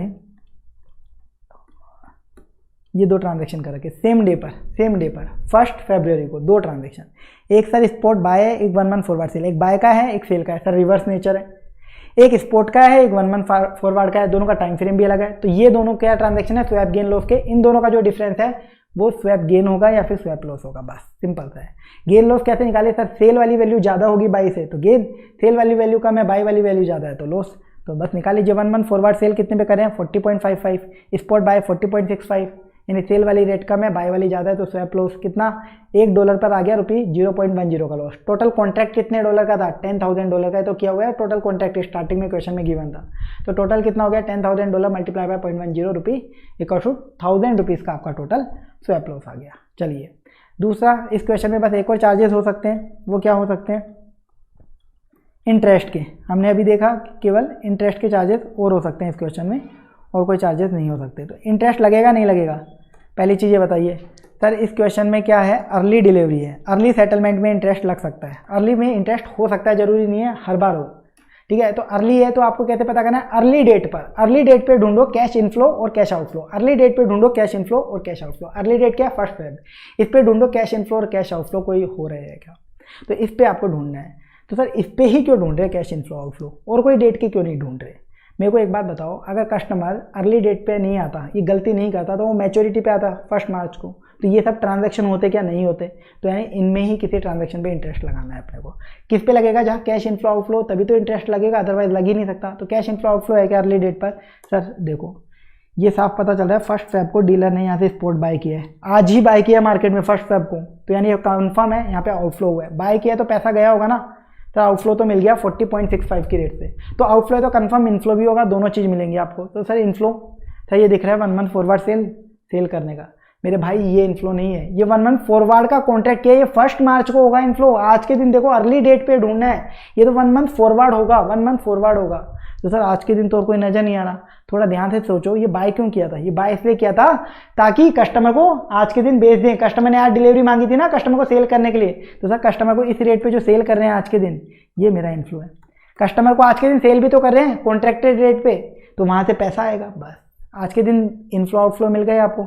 आज के दिन के इनफ्लो आउटफ्लो क्या है, 41.14 से इनफ्लो है, 40.65 पे आउटफ्लो है आपका। तो यानी नेट इनफ्लो आएगा, इनफ्लो ज़्यादा है तो नेट इनफ्लो आ गया।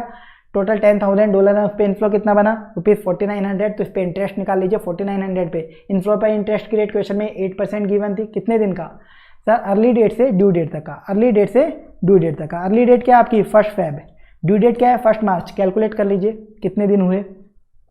आप हमेशा बिगिनिंग वाला डे छोड़ दीजिए, 1 फेब में 1 फेब हटा दीजिए। कितने दिन बचे फेब के, 27 दिन, और मार्च का पहला दिन। लीप ईयर नहीं है, अदरवाइज फेब में 29 डेज होते तो 28 डेज बचे। आज 1 फेब है ना, पहला दिन छोड़ दीजिए, बाकी सब कंसीडर कर लीजिए। 27 डेज फेब के और 1 मार्च का, ठीक है। ड्यू डेट को आप कंसीडर कर लीजिए और बिगनिंग बीच वाले दिन सारे ले लीजिए, बिगनिंग डेट को छोड़ के। तो टोटल 28 दिन का इंटरेस्ट लगाना है, तो 28/365 कर देंगे तो आपका इंटरेस्ट आ जाएगा। इसके अलावा और कोई चार्जेस होंगे क्या, बस सर एक्सचेंज डिफरेंस होगा नहीं, कैंसिलेशन का ट्रांजैक्शन नहीं है, ना ही फ्लैट चार्ज होगा, ना ही फ्लैट चार्ज होगा क्योंकि क्वेश्चन में गिवन नहीं है। तो बस देख लीजिए, स्वैप का लॉस आ रहा है 1000 और इंटरेस्ट के क्या हो रहा है, इनफ्लो, नेट इनफ्लो था तो इंटरेस्ट की इनकम हो रही है, इनकम हो रही है तो नेट आपका क्या आ रहा है, गेन या लॉस। स्वैप का लॉस 1000, इंटरेस्ट की इनकम 30, तो नेट क्या रहा है 970 रुपीज़ का लॉस। ये डीलर कस्टमर से कलेक्ट कर लेगा। डीलर बोलेगा भाई इतने का तेरी वजह से लॉस हुआ, तू डिफॉल्ट किया तो ये और देना पड़ेगा, ये और देना पड़ेगा। अर्ली डिलीवरी ले जा, कोई दिक्कत नहीं है, पर ये दे के जा, ठीक है। चलिए ये कंप्लीट हो गया अर्ली डिलीवरी। अब आ जाइए, बस इतना समझ में आ गया, बाकी आप इजीली कर पाओगे। आप customer cancel the contract on due date, customer contract को कैंसिल करने के लिए बोल रहा है, ड्यू डेट पर कॉन्ट्रैक्ट कैंसिल कर दीजिए। ड्यू डेट पर आया कस्टमर, देखिए अब इधर ही सॉल्यूशन में कस्टमर कब आया, पहले दिन हमने कस्टमर को सेल करने का कॉन्ट्रैक्ट किया, मार्केट में बाय सेम वही होगा पहले दिन, तो कुछ भी चेंज नहीं हो रहा क्योंकि पहले दिन तो हमने कॉन्ट्रैक्ट कर लिया 2 महीने बाद का। ड्यू डेट पे 1 मार्च को कस्टमर आता है, बोलता है कैंसिल कर दीजिए। क्या बोलता है, कैंसिल कर दीजिए, नहीं चाहिए ये डिलीवरी वगैरह नहीं चाहिए।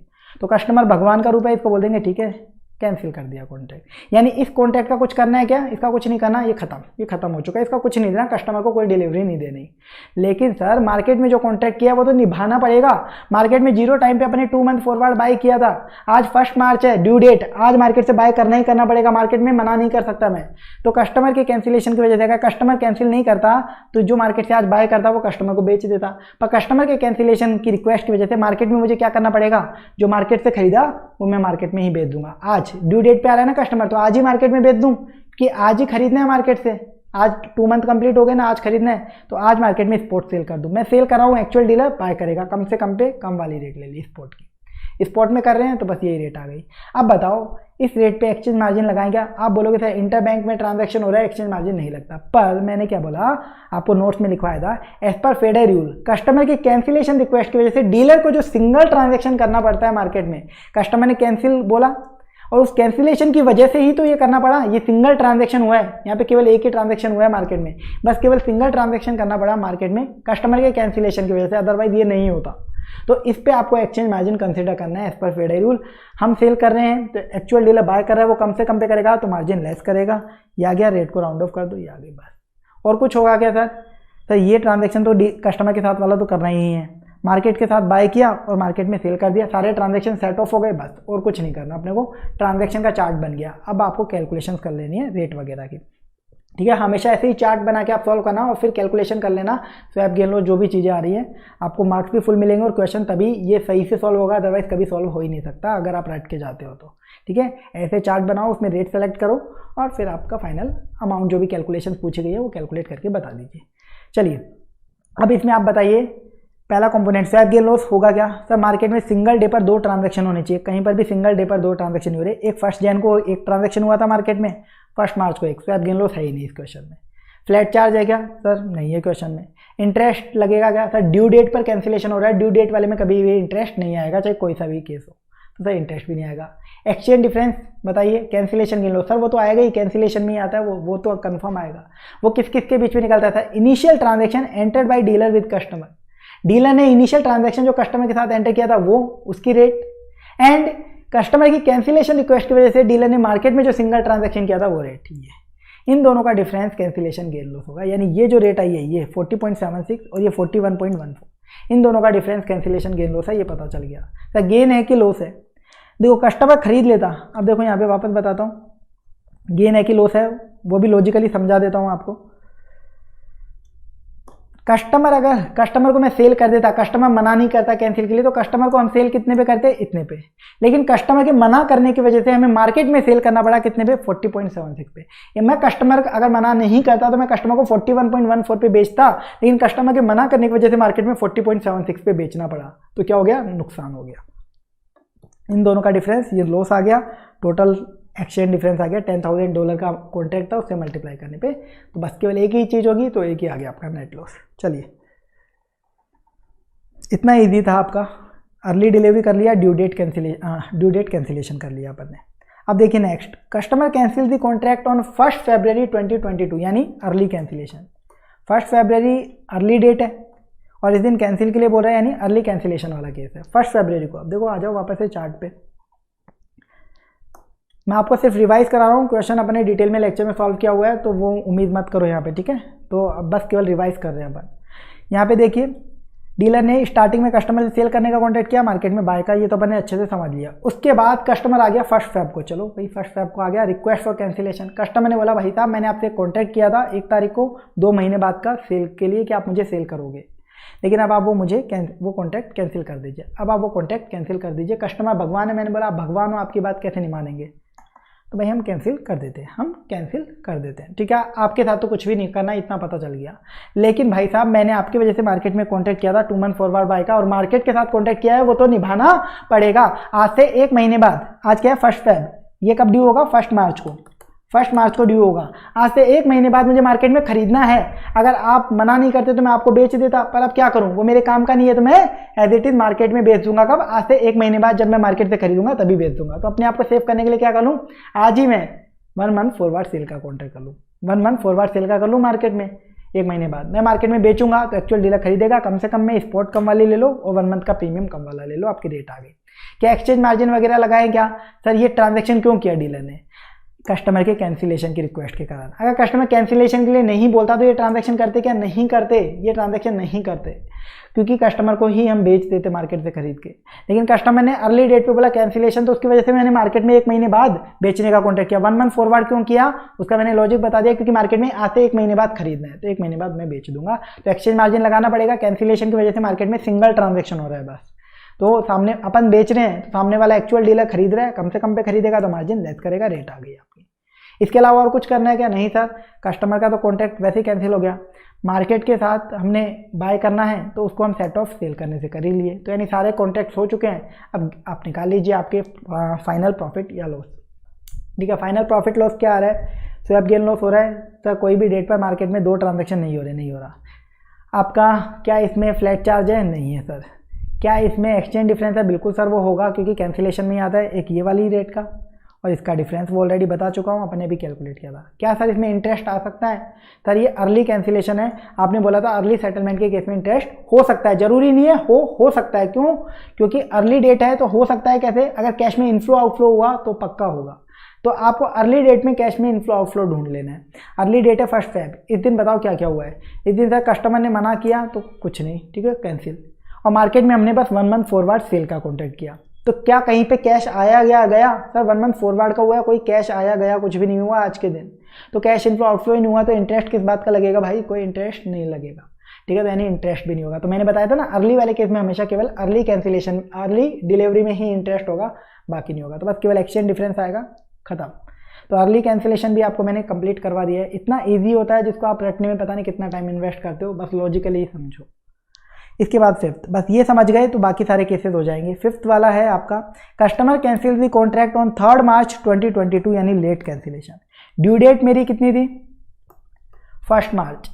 1 मार्च को कस्टमर आया नहीं होगा, कस्टमर कब आया, 3 मार्च को, यानी आपका ग्रेस पीरियड कितना है, 1 मार्च के बाद आप ग्रेस दोगे 3 दिन का, यानी 2 मार्च, 3 मार्च और 4 मार्च।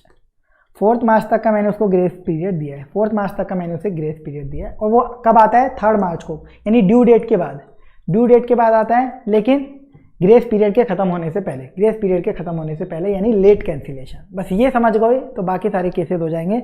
मैंने आपको ड्यू डेट कैंसिलेशन बता दिया, अर्ली कैंसिलेशन बता दिया, अर्ली डिलीवरी बता दिया, ड्यू डेट डिलीवरी देख लिया, उसमें तो कुछ होता ही नहीं है, तो अब मैं आपको बताऊंगा लेट कैंसिलेशन। लेट कैंसिलेशन हो जाएगा, फिर आपका क्या पेंडिंग बचेगा, ऑटोमेटिक कैंसिलेशन वो सेम होगा, आपका एक लेट डिलीवरी बचेगा वो भी सेम होगा, मैं बता दूंगा कैसे होगा। और फिर एक्सटेंशन, एक्सटेंशन तो बहुत ईजी होता है, ठीक है, वो कैंसिलेशन हो गए तो बस फिर कुछ भी नहीं होगा। बस लास्ट आपको जो समझना है वो लेट कैंसिलेशन, बाकी सारे केसेस आपको समझ में आ जाएंगे। लेट कैंसिलेशन देखिए अब क्या होगा। 3 मार्च को आया भाई कस्टमर, तो पहली बात तो देखिए 5th वाला पॉइंट, कस्टमर 3 मार्च को आता है, हमने 1 जैन को कॉन्टैक्ट किया कस्टमर के साथ, मार्केट के साथ, हमने यानी डीलर। इस क्वेश्चन को जब भी सॉल्व करोगे डीलर के पॉइंट ऑफ व्यू से। 1 जैन को कॉन्टैक्ट किया, ड्यू कब होना था 1 मार्च को, तो हम 1 मार्च को कोई ना कोई कैलकुलेशन करेंगे। भाई 1 मार्च आई, मैं डीलर हूँ, मैं लेके बैठा अपनी प्रोफाइल, जो भी हमने कॉन्टैक्ट किए थे सारे लेके बैठा, मैंने देखा ये कॉन्टैक्ट ड्यू हो रहा है और मैंने देखा कस्टमर आया ही नहीं है, कस्टमर आया ही नहीं है, तो मैं क्या करूँगा, आज ड्यू डेट थी तो आज इसको रिव्यू करना जरूरी है ना, रिव्यू करना जरूरी है, कस्टमर आया ही नहीं है। तो सर कस्टमर नहीं आया तो इसका तो कुछ नहीं हो रहा, इसका तो कुछ नहीं हो रहा।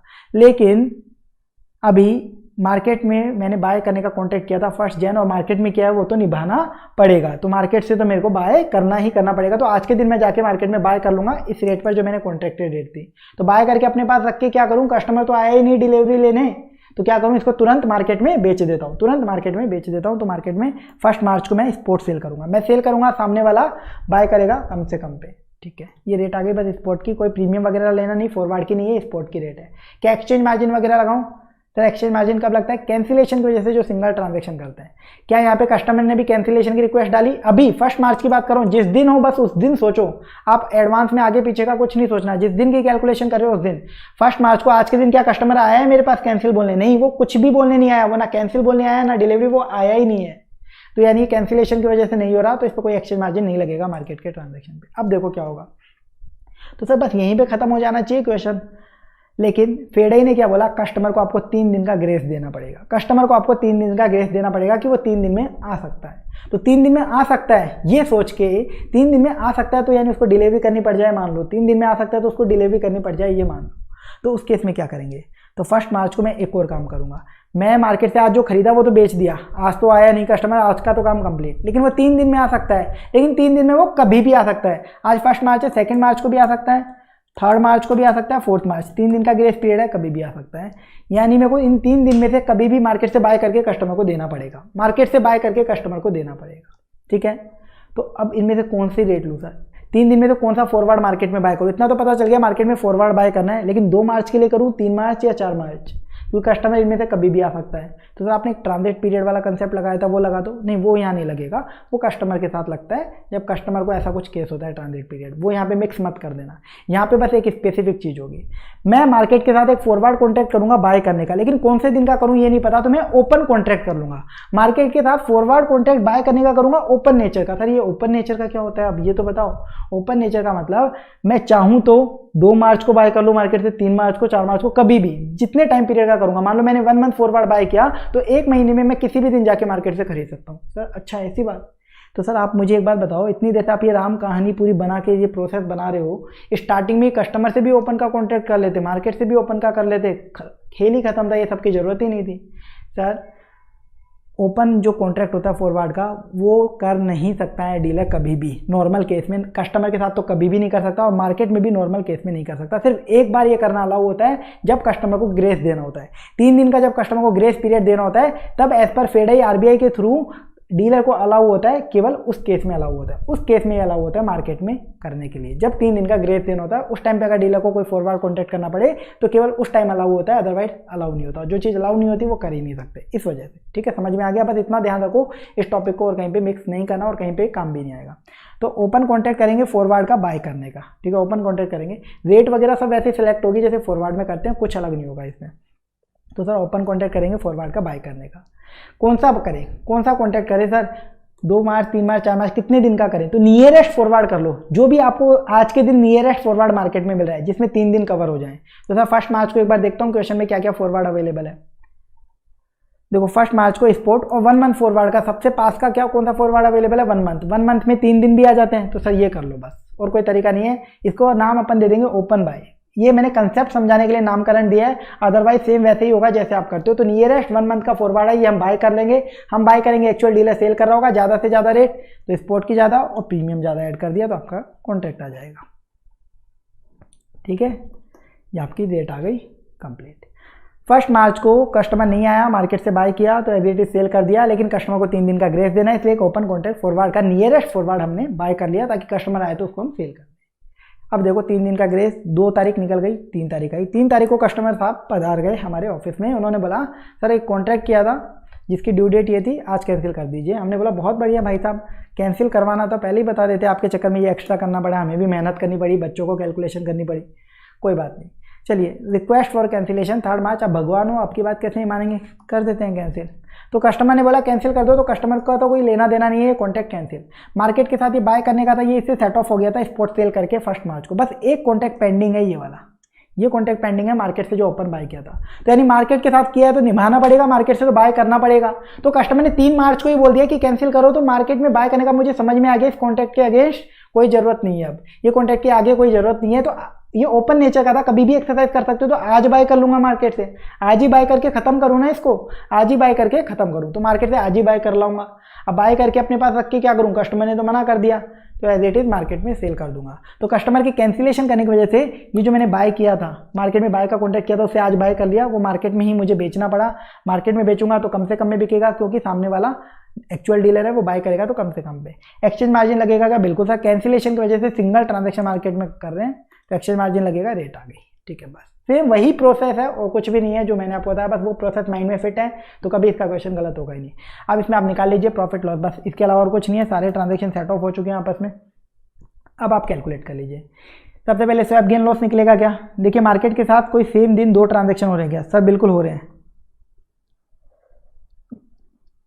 कौन कौन से, 1 मार्च को मार्केट के साथ 2 ट्रांजेक्शन हुए, एक सेल का एक बाय का, एक स्पॉट का एक 1 मंथ का, अलग अलग नेचर के सेम दिन हुए, एक स्पॉट का है और एक 1 मंथ फॉरवर्ड का है, यानी डिफरेंट टाइम फ्रेम के है। तो सर इन दोनों का जो डिफरेंस है वो स्वैप गेन लॉस, बस ये इन्होंने निकाल दिया। इसके बाद सर फ्लैट चार्ज गिवन नहीं है क्वेश्चन में, एक्सचेंज डिफरेंस सर वो आएगा क्योंकि कैंसिलेशन वाला केस है। तो स्टार्टिंग में जो कस्टमर से कॉन्टैक्ट किया था वो, और मार्केट में कैंसिलेशन, कस्टमर की कैंसिलेशन रिक्वेस्ट के कारण जो सिंगल कॉन्टैक्ट किया वो, इन दोनों का डिफरेंस। इसमें आप पता कैसे लगाते हैं गेन लॉस कैसे है, वो सोचना मैंने आपको पहले ही सिखा दिया था। अब देखिए इंटरेस्ट आएगा नहीं आएगा, सर लेट वाला केस है, लेट वाले केस में इंटरेस्ट आ सकता है। कैसे पता करेंगे, ड्यू डेट पर देखेंगे, ड्यू डेट में कोई कैश इनफ्लो या आउटफ्लो हो रहा है क्या, तो कैश इनफ्लो और आउटफ्लो जो भी होगा ड्यू डेट पर उसका नेट कर लेंगे और उस पर अपन ड्यू डेट से लेट डेट तक का इंटरेस्ट चार्ज कर देंगे। तो ड्यू डेट पर ढूंढिए, ड्यू डेट क्या थी 1 मार्च, सर ये रही 1 मार्च, इस पर कोई कैश इनफ्लो आउटफ्लो हुआ था क्या, सर एक तो स्पॉट सेल, ये कंफर्म है इनफ्लो हुआ था, स्पॉट में सेल करी थी ना, पैसा आया होगा इनफ्लो, तो इनफ्लो मिल गया तो कंफर्म है आउटफ्लो भी आपको मिलेगा, फिर पक्का है। सर ये 1 मंथ ओपन बाय, भाई ये 1 मंथ फॉरवर्ड का है, ये कोई आउटफ्लो नहीं है अभी, ये तो 1 मंथ फॉरवर्ड का है। तो सर आउटफ्लो का है, कस्टमर तो आया ही नहीं था, तो कस्टमर को भी कुछ ऐसा नहीं है कि कस्टमर से बाय किया हो कुछ किया हो, तो किसका आउटफ्लो है। देखो आज के दिन हमने जो 0 टाइम पे मार्केट से कॉन्ट्रैक्ट किया होगा वो आज के दिन बाय भी तो किया होगा, आज के दिन ही तो बाय किया होगा, आज वो मैच्योर हुआ होगा, आज मार्केट से बाय करना था तो आज बाय किया होगा, तो आज मार्केट में पैसा देना पड़ा होगा ना, ये आउटफ्लो हुआ होगा, ये इनफ्लो हुआ। इनफ्लो आउटफ्लो पहचानना आ गया, अर्ली डेट वाले में अर्ली डेट पे ढूंढना है इनफ्लो आउटफ्लो, और लेट डेट वाले में आपको ड्यू डेट पे ढूंढना है इनफ्लो आउटफ्लो। इंटरेस्ट कब तक का लगाएंगे, ये 2 आ गए, इन दोनों का difference net inflow net outflow आ जाएगा। टोटल डॉलर से मल्टीप्लाई कर दिया टोटल अमाउंट ऑफ कॉन्ट्रैक्ट से, तो total net inflow net outflow आ गया। इस पर इंटरेस्ट लगा दीजिए, जो आपकी इंटरेस्ट रेट है कब से कब तक का, ड्यू डेट से लेट डेट। ड्यू डेट कितनी है 1 मार्च, लेट डेट कितनी है 3 मार्च, ठीक है। कितने दिन का, 2 दिन का, 1 मार्च को इग्नोर करो, 2 मार्च और 3 मार्च 2 दिन का, 2/365, ये आ गया आपका इंटरेस्ट। क्लियर, बस ये तीनों का टोटल आपका नेट गेन लॉस आ जाएगा, फ्लैट चार्ज है नहीं, बस हो गया क्वेश्चन कंप्लीट, ठीक है। इतना सा है। तो इसमें ड्यू डेट पे क्यों ढूंढा उसका भी मैं आपको लॉजिक बताना चाहूँ तो, अगर कस्टमर आ जाता ड्यू डेट पे तो बताओ ये सारी रामायण करनी पड़ती क्या, ड्यू डेट पे कुछ नहीं करना पड़ता, कस्टमर की गलती की वजह से ये सारा काम ड्यू डेट पे हुआ, तो ड्यू डेट से अपन लेट डेट तक का इंटरेस्ट लगाते हैं, ठीक है। चलिए लेट वाले केस में तो बहुत ईजी है, अब आगे क्वेश्चन में कुछ नहीं बचा है, बाकी सारे केसेस ईजी होते हैं। इसके बाद पॉइंट नंबर 6 क्वेश्चन का, customer does not approach the bank, customer आता ही नहीं है, कभी भी नहीं आता, यानी क्या होगा, फिर ऑटोमेटिक कैंसिलेशन होगा। ऑटोमेटिक कैंसिलेशन होगा कब, 4 मार्च को। 4 मार्च ही तो लास्ट है ग्रेस पीरियड खत्म होने की डेट, 1 मार्च थी ड्यू डेट, 3 दिन जोड़ दो 4 मार्च, तो 4 मार्च को ऑटोमेटिक कैंसिलेशन होगा। सेम यही प्रोसेस होगा लेट कैंसिलेशन वाला, बस काम अब 4 मार्च को हो जाएगा। स्टार्टिंग में कस्टमर से कॉन्टैक्ट किया, 1 मार्च को कस्टमर नहीं आया तो मार्केट में जो बाय किया वो स्पॉट में सेल किया, ग्रेस देने के लिए नियरेस्ट फॉरवर्ड बाय किया मार्केट में 1 मार्च को, सेम वही किया है, एग्जैक्ट वही कैलकुलेशन करी है, बस अब की बार सेकंड मार्च को कस्टमर आया नहीं आया, थर्ड मार्च को भी नहीं आया, फोर्थ मार्च को भी नहीं आया, फोर्थ मार्च को end of the day customer नहीं आया तो हम ऑटोमेटिक कैंसिल कर मान लेंगे, ये मान लेंगे कि कस्टमर ने अब कैंसिलेशन के लिए बोल दिया। कस्टमर ने कैंसिलेशन के लिए बोल दिया तो मार्केट से जो ओपन बाय कर रहे हैं वो तुरंत बाय करके मार्केट में सेल करेंगे, वही एक्सचेंज मार्जिन भी लगेगा क्योंकि कैंसिलेशन की वजह से हुआ है। हम यही अज्यूम करेंगे ना कि कस्टमर ने अब कैंसिलेशन के लिए बोल दिया। ऑटोमेटिक कैंसिलेशन भी क्या है, कैंसिलेशन ये मानते हैं कि बस जो ग्रेस पीरियड है उसके खत्म होने पे कस्टमर ने बोला, ये मान लो आप, बस ये आपका कैलकुलेशन। वही स्वैप गेन लॉस, इंटरेस्ट और एक्सचेंज डिफरेंस सब कुछ वही आएगा, बस डेट थर्ड मार्च को कैंसिलेशन की जगह आप फोर्थ मार्च को कर रहे हो। रेट वगैरह इंटरेस्ट चेंज हो जाएगा, इंटरेस्ट का जो पीरियड है, ठीक है। तो बस कस्टमर को ये फ़ायदा है। तो सर आप ऐसा भी बोल सकते हो कि कस्टमर को इतना टाइम दिया हमने तो कस्टमर क्यों आए, वो आराम से कर ले, जब ड्यू डेट ही निकल गई तो 4 मार्च को तो ऑटोमेटिक कैंसिल हो ही जाएगा। भाई यहाँ तो अमाउंट कम था इसलिए इंटरेस्ट बहुत कम आ रहा था, एक्चुअल लाइफ में अमाउंट ज़्यादा होता है, इंटरेस्ट ज़्यादा बन जाता है, एक एक दिन का बहुत बड़ा इंटरेस्ट बन जाता है और फिर एक्सचेंज रेट का भी इम्पैक्ट आता है हर दिन का, ठीक है। इसलिए 7 number point, customer want delivery on 3rd मार्च। अब मैं आपको लेट डिलीवरी बता रहा हूँ। सर आपने पहले ड्यू डेट डिलीवरी बताया, फिर अर्ली डिलीवरी, फिर आपने कैंसिलेशन के चारों केसेस बताए, अब आप लेट डिलीवरी पे आ रहे हो। इसको बाद में क्यों रखा आपने, ये भी पहले बता देते जब डिलीवरी वाला बता देते। इसका कैंसिलेशन से कुछ लेना देना है, वो क्या है आप समझिए। लेट कैंसिलेशन समझ लिया ना तो बस इसमें कुछ नहीं है, सबसे इंपॉर्टेंट होता है लेट कैंसिलेशन समझना। कस्टमर को लेट डिलीवरी चाहिए तो 1 जैन को तो हमने नॉर्मल ट्रांजैक्शन किया, 1 मार्च को कस्टमर नहीं आया तो हमने वही स्पॉट सेल किया और ग्रेस पीरियड के लिए हमने ओपन बाय कॉन्ट्रैक्ट कर लिया होगा। अब देखो 3rd मार्च को कस्टमर आया, बोला आप मुझे डिलीवरी दे दीजिए, तो मैंने बोला भाई साहब आपके कॉन्ट्रैक्ट की ड्यू डेट याद है आपको, वो बोला हाँ 1 मार्च थी। तो मैंने पूछा आज क्या डेट है, 3rd मार्च, तो कैसे मिलेगी डिलीवरी। तो कस्टमर ने जवाब दिया, आप है ना समझदार मत बनिए, मैंने भी फेडरल रूल पढ़ा है, 3 दिन का ग्रेस पीरियड होता है।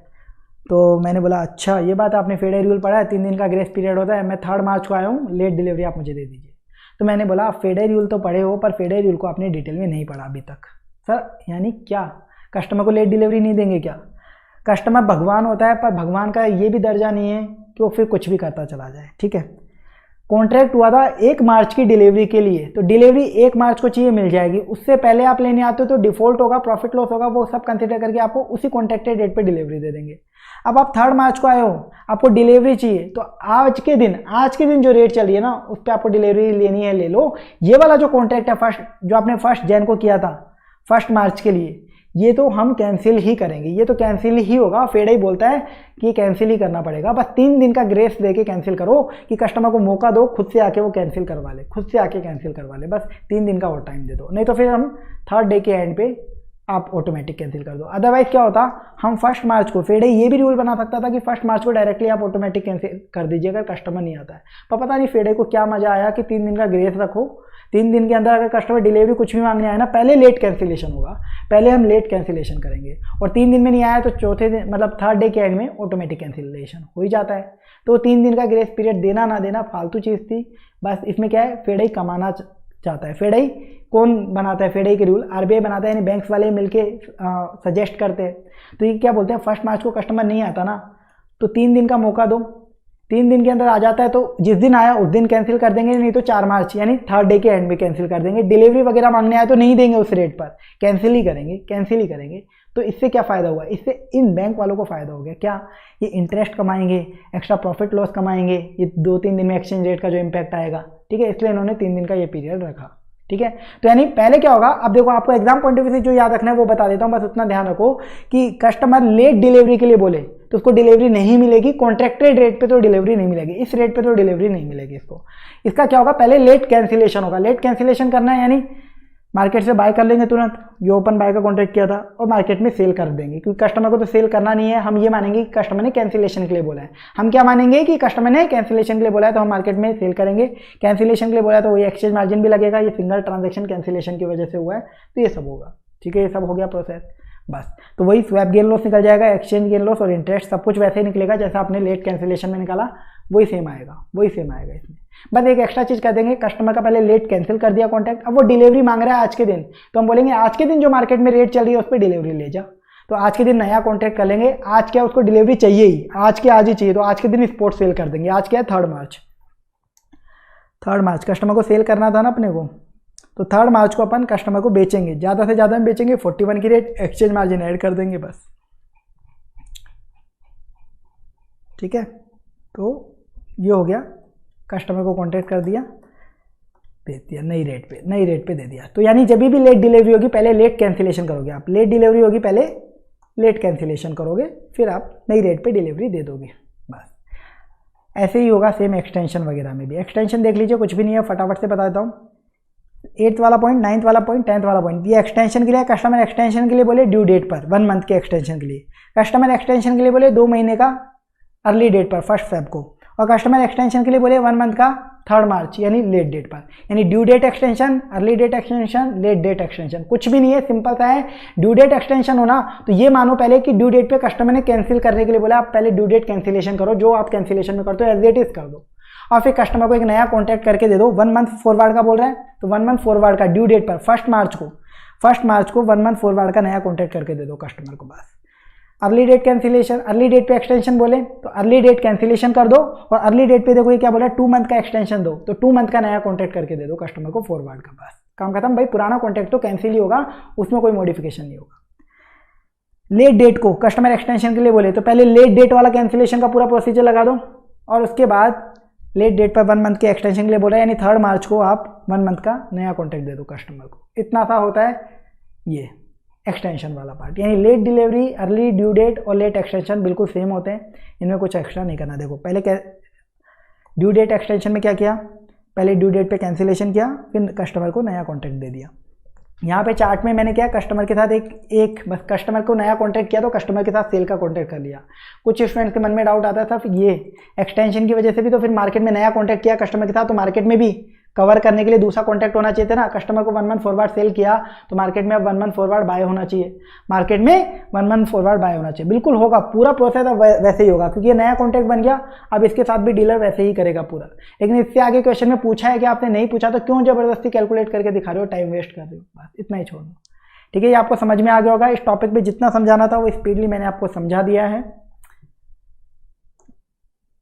तो उम्मीद करता हूँ कि रिवीजन में भी आपको ये टॉपिक समझ में आ गया हो।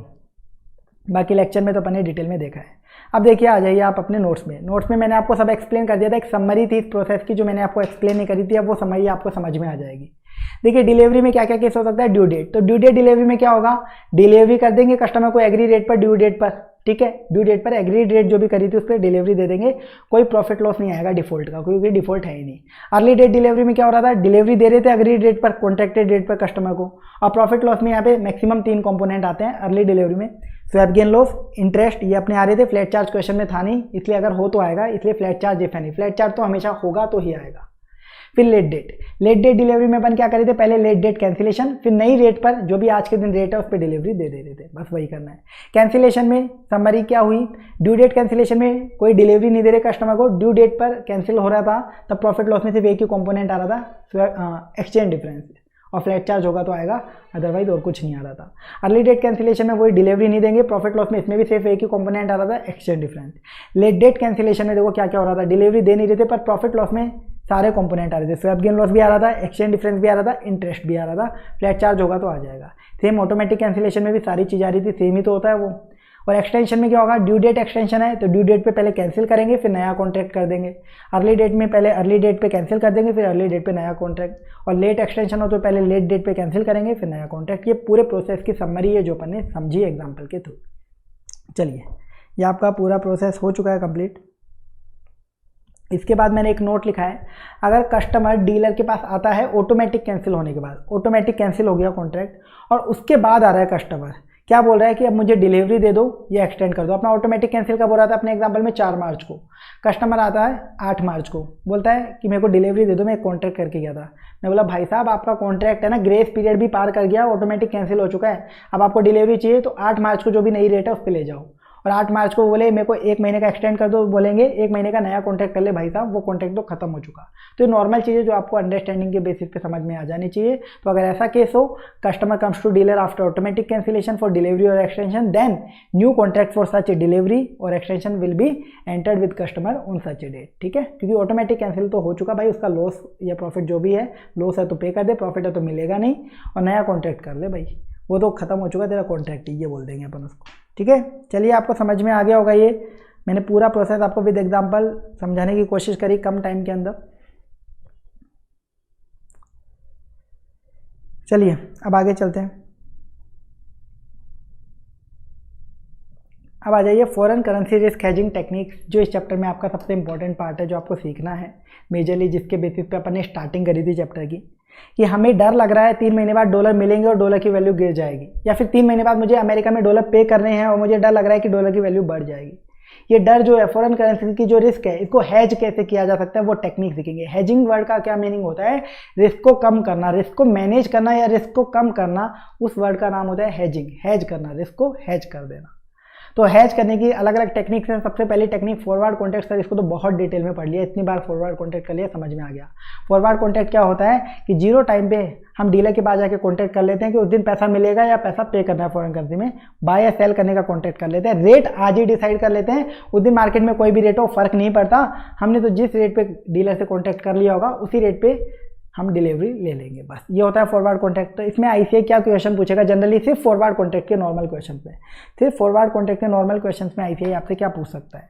वो आपसे पूछेगा, एक चीज़ ये पूछ सकता है, should forward contract to be done और नॉट, या advise the company on forward cover. आपसे ये तो पूछेगा कि फॉरवर्ड कॉन्ट्रैक्ट करना चाहिए या नहीं करना चाहिए। 2 लैंग्वेज से आपसे पूछा जा सकता है, फॉरवर्ड कॉन्ट्रैक्ट करना चाहिए या नहीं करना चाहिए। डीलर ने फॉरवर्ड कॉन्ट्रैक्ट कोट कर दिया, 3 महीने बाद देखिए मुझे पेमेंट करना है। सपोज मैंने कोई इंपोर्ट किया था अमेरिका से, जिसका 3 महीने बाद मुझे पेमेंट करना है। मुझे डर क्या लग रहा है, आज डॉलर 80 का है पर 3 महीने बाद डॉलर की प्राइस बढ़ जाएगी, 3 महीने बाद डॉलर की प्राइस बढ़ जाएगी, ये डर लग रहा है। तो मैं डीलर के पास गया, उससे फॉरवर्ड कॉन्ट्रैक्ट पूछा है क्या, उसने बताया हाँ एक फिक्स कर देंगे आपकी रेट कि आप 82 पर पेमेंट कर सकते हैं, $1 कॉस्ट रुपीज़ 82 पर पेमेंट कर दीजिएगा। उस दिन चाहे 100 रुपीज़ भी हो गई ना डॉलर की प्राइस, आपको तो 82 में डॉलर मिल जाएगा और आप पेमेंट कर देना, ठीक है। तो फॉरवर्ड करें नहीं करें, तो ये डिसीजन देना है आपको। ये फॉरवर्ड जो डीलर ने बताया ये करना चाहिए नहीं करना चाहिए, तो कैसे डिसीजन दोगे? नॉर्मली सोच के बताओ।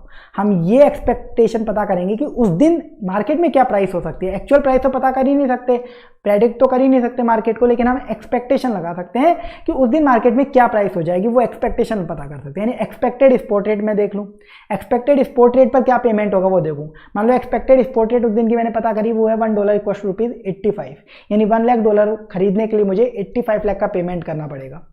और अगर मैं फॉरवर्ड कर लेता हूँ तो डीलर ने कितना बताया 82 रुपीज़, तो कितना पेमेंट करना पड़ेगा $1 खरीदने के लिए 82 रुपीज़, यानी $1 लाख के लिए 82 लाख रुपीज़ का। तो फॉरवर्ड कॉन्ट्रैक्ट करने में फ़ायदा है ना, क्योंकि 82 लाख रुपये पे करने पड़ेंगे $1 लाख खरीदने के लिए। और अगर मैं फॉरवर्ड नहीं करता तो उस दिन मेरे को रेट लग रहा है हो सकता है 85 हो जाए, तो उस पर खरीदना पड़ेगा, तो नुकसान है। तो आप फॉरवर्ड कर लीजिए। इस तरीके से आप डिसीजन देंगे। तो कंपेयर क्या करेंगे आप? कंपेयर करेंगे पेमेंट को, फॉरवर्ड रेट पर क्या पेमेंट होगा और expected spot rate of settlement date, settlement date पर क्या एक्सपेक्टेड स्पॉट रेट आपको लग रही है, उस पर अगर हम पेमेंट करें तो क्या होगा। दोनों में जो बेस्ट है वो देख लीजिए। पेमेंट करने में, पेमेंट रिसीव में जो भी हो, मतलब मान लो आपको पैसा मिलने वाला है डॉलर में, तो उसमें आपको पैसा मिलेगा, तो वहाँ ज़्यादा जहाँ मिलेगा वो आप डिसीजन दे दोगे। और अगर आपको पेमेंट करना है तो कहाँ कम पेमेंट होगा वो डिसीजन। ये तो नॉर्मल बेसिक चीज़ें हैं जो मैं आपको बता रहा हूँ। एक क्वेश्चन आपसे इस तरीके का पूछा जाता है। दूसरा आपसे पूछता है कभी कभी प्रॉफिट लॉस टू कंपनी बताओ अगर कंपनी हैज करती है फॉरवर्ड के थ्रू। अगर कंपनी ने फॉरवर्ड के थ्रू हैज करती है तो प्रॉफिट लॉस क्या होगा? सर जो भी अपन ने ऊपर कैलकुलेट करा ना, बस वही चीज़ करनी है आपको। ऊपर तो अपन ने बस कंपेयर करके डिसीजन दे दिया। अब आप क्या करो, हमने फॉरवर्ड पे पेमेंट करेंगे तो 82 लाख का होगा और एक्सपेक्टेड रेट पे 85 लाख का होगा। तो बताओ प्रॉफिट लॉस कितना होगा? फॉरवर्ड से पेमेंट करने पर 3 लाख का फायदा होगा। क्यों? उस रेट पे अगर पेमेंट करेंगे उस दिन मुझे लग रहा है 85 हो जाएगी रेट, तो 85 लाख का पेमेंट करना पड़ेगा और फॉरवर्ड पे 82 लाख का होगा, तो फॉरवर्ड करने से 3 लाख का फायदा हो जाएगा बस। यानी अब आप डिफरेंस कैलकुलेट कर दीजिए, calculate difference between payment under forward rate and expected spot rate of settlement date. यानी अगर फॉरवर्ड कॉन्ट्रैक्ट करें नहीं करें इस पर एडवाइस पूछी जाए आपसे तो कंपेयर करके बता दीजिए। प्रॉफिट लॉस पूछा जाए फॉरवर्ड करें ना करें, प्रॉफिट लॉस बताइए फॉरवर्ड करने पे क्या होगा, फॉरवर्ड करने पे प्रॉफिट लॉस क्या होगा, तो आप डिफरेंस निकाल दीजिए दोनों का, ठीक है। इसके बाद एक और चीज़ पूछी जाती है आपसे, calculation of expected loss and how it can be hedged by forward contract. आप एक्सपेक्टेड लॉस कैलकुलेट करके बताइए कितना होगा और ये एक्सपेक्टेड लॉस फॉरवर्ड कॉन्ट्रैक्ट से कैसे हेज किया जा सकता है, या फिर कैलकुलेट द एक्सपेक्टेड लॉस और how the position of company will change bye forward contract, ऐसा पूछा जाता है। सर इसका क्या मतलब है? एक्सपेक्टेड लॉस यानी क्या, आज के दिन 80 रेट है और मैच्योरिटी पे मुझे लग रहा है 85 हो जाएगी एक्सपेक्टेड स्पॉट रेट, तो आज ही पेमेंट हो जाता, आज ही अगर मैं पेमेंट कर देता तो 80 लाख पे करने पड़ते, लेकिन मुझे पेमेंट 3 महीने बाद करना है तो 85 लाख पे करना पड़ेगा, क्योंकि उस दिन हो सकता है 85 लाख की रेट हो जाए। यही तो मेरा एक्सपेक्टेड लॉस नजर आ रहा है मुझे, कितना लॉस हो सकता है 5 लाख का, ठीक है। तो ये कैसे निकलेगा expected loss? Calculate difference between payment under expected spot rate of settlement date and starting beginning spot rate, इन दोनों का डिफरेंस। अब आपसे इसी के साथ एक्सपेक्टेड लॉस जब पूछेगा ना, तब इसी के साथ पूछा जाएगा ये जो लॉस आपको नजर आ रहा है जो हो सकता है, इसको फॉरवर्ड से आप कैसे हेज कर सकते हो। तो हेज बाय फॉरवर्ड कैसे निकालोगे आप, सिंपल सा है भाई, एक्सपेक्टेड लॉस इतना नजर आया, फॉरवर्ड से करेंगे तो आप देख लीजिए फॉरवर्ड में कितना पेमेंट हो रहा है और उसका डिफरेंस निकाल दीजिए स्टार्टिंग स्पॉट पे कितना पेमेंट हो रहा था। स्टार्टिंग स्पॉट पे 80 लाख और फॉरवर्ड 82 रेट वाली माने तो 82 लाख का पेमेंट होगा। तो सर फॉरवर्ड कॉन्ट्रैक्ट कर लेंगे तो स्टार्टिंग स्पॉट अगर आज ही पेमेंट करते तो 80 लाख का होता और फॉरवर्ड कॉन्ट्रैक्ट पे अगर पेमेंट करेंगे 3 महीने बाद तो 82 लाख का होगा, यानी 2 लाख का लॉस। एक्सपेक्टेड लॉस नॉर्मल क्या था विदाउट फॉरवर्ड 5 लाख का, फॉरवर्ड करने से एक्सपेक्ट आपका लॉस कितना हो गया 2 लाख का, तो फायदा है फॉरवर्ड कर लो। तो यहाँ पे पता है क्या है, सॉल्व करने का तरीका बदल गया, बस प्रेजेंटेशन बदल गई। अल्टीमेटली क्या हो रहा है देखो, एक्सपेक्टेड स्पॉट को स्टार्टिंग स्पॉट से कंपेयर कर रहे हैं और एक बार फॉरवर्ड को स्टार्टिंग स्पॉट से कंपेयर कर रहे हैं, तो स्टार्टिंग स्पॉट तो दोनों में कॉमन है। अल्टीमेटली एक्सपेक्टेड स्पॉट और फॉरवर्ड रेट ही कंपेयर करे जा रहे हैं, पर बस प्रेजेंटेशन का तरीका बदल जाता है क्योंकि क्वेश्चन पूछने का तरीका बदल गया। वो मैंने आपको लिखवा दिया ताकि जिस तरीके का क्वेश्चन आए आप वैसी कैलकुलेशन करो, आपको सोचने की जरूरत ही ना पड़े कैसे प्रेजेंट करें, क्योंकि आधे से ज़्यादा बच्चे इसी में कन्फ्यूजन में रहते हैं कि आप सॉल्व कैसे तरीके से करके आए। तो वो सारे मैंने यहाँ पे लिख दिए ताकि आपको क्वेश्चन देख के बस तुरंत सॉल्यूशन करना चालू करो आप। इसके बाद जब भी आपसे ये कैलकुलेशन ऑफ एक्सपेक्टेड लॉस और how it can be held by forward contract का क्वेश्चन पूछता है ना, इसमें कभी भी एक चीज एक्स्ट्रा पूछ सकता है। बस एक ही क्वेश्चन ऐसा है जिसमें पूछा हुआ भी है कि इस decision to take forward cover justified, कि आपने जो फॉरवर्ड कॉन्ट्रैक्ट लिया था क्या वो लेना जस्टिफाइड था, यानी आप फॉरवर्ड कॉन्ट्रैक्ट सब कर चुके हैं, यानी एक्चुअल स्पॉट रेट आ गई जिस दिन पेमेंट करना है, एक्चुअल डेट आ गई सेटलमेंट की जिस दिन पेमेंट करना है। फिर आपसे पूछा जाएगा क्या आज के दिन आप बताइए कि जो आपने फॉरवर्ड कॉन्ट्रैक्ट लिया क्या वो सही था डिसीजन, आपने ले तो लिया फॉरवर्ड क्या, लेकिन जो डिसीजन आपने लिया था फॉरवर्ड कॉन्ट्रैक्ट लेने का क्या वो सही था जस्टिफाइड था। तो आप कैसे कैलकुलेट करके बताएंगे, देखिए किस में पूछा जाता है, मैंने बोला इसी वाले क्वेश्चन में आगे पूछा जा सकता है एक्सपेक्टेड लॉस वाले में। तो इसमें आपने एक कैलकुलेशन करी थी फॉरवर्ड को स्पॉट से कंपेयर करने की, फॉरवर्ड और स्पॉट का डिफरेंस निकाला था।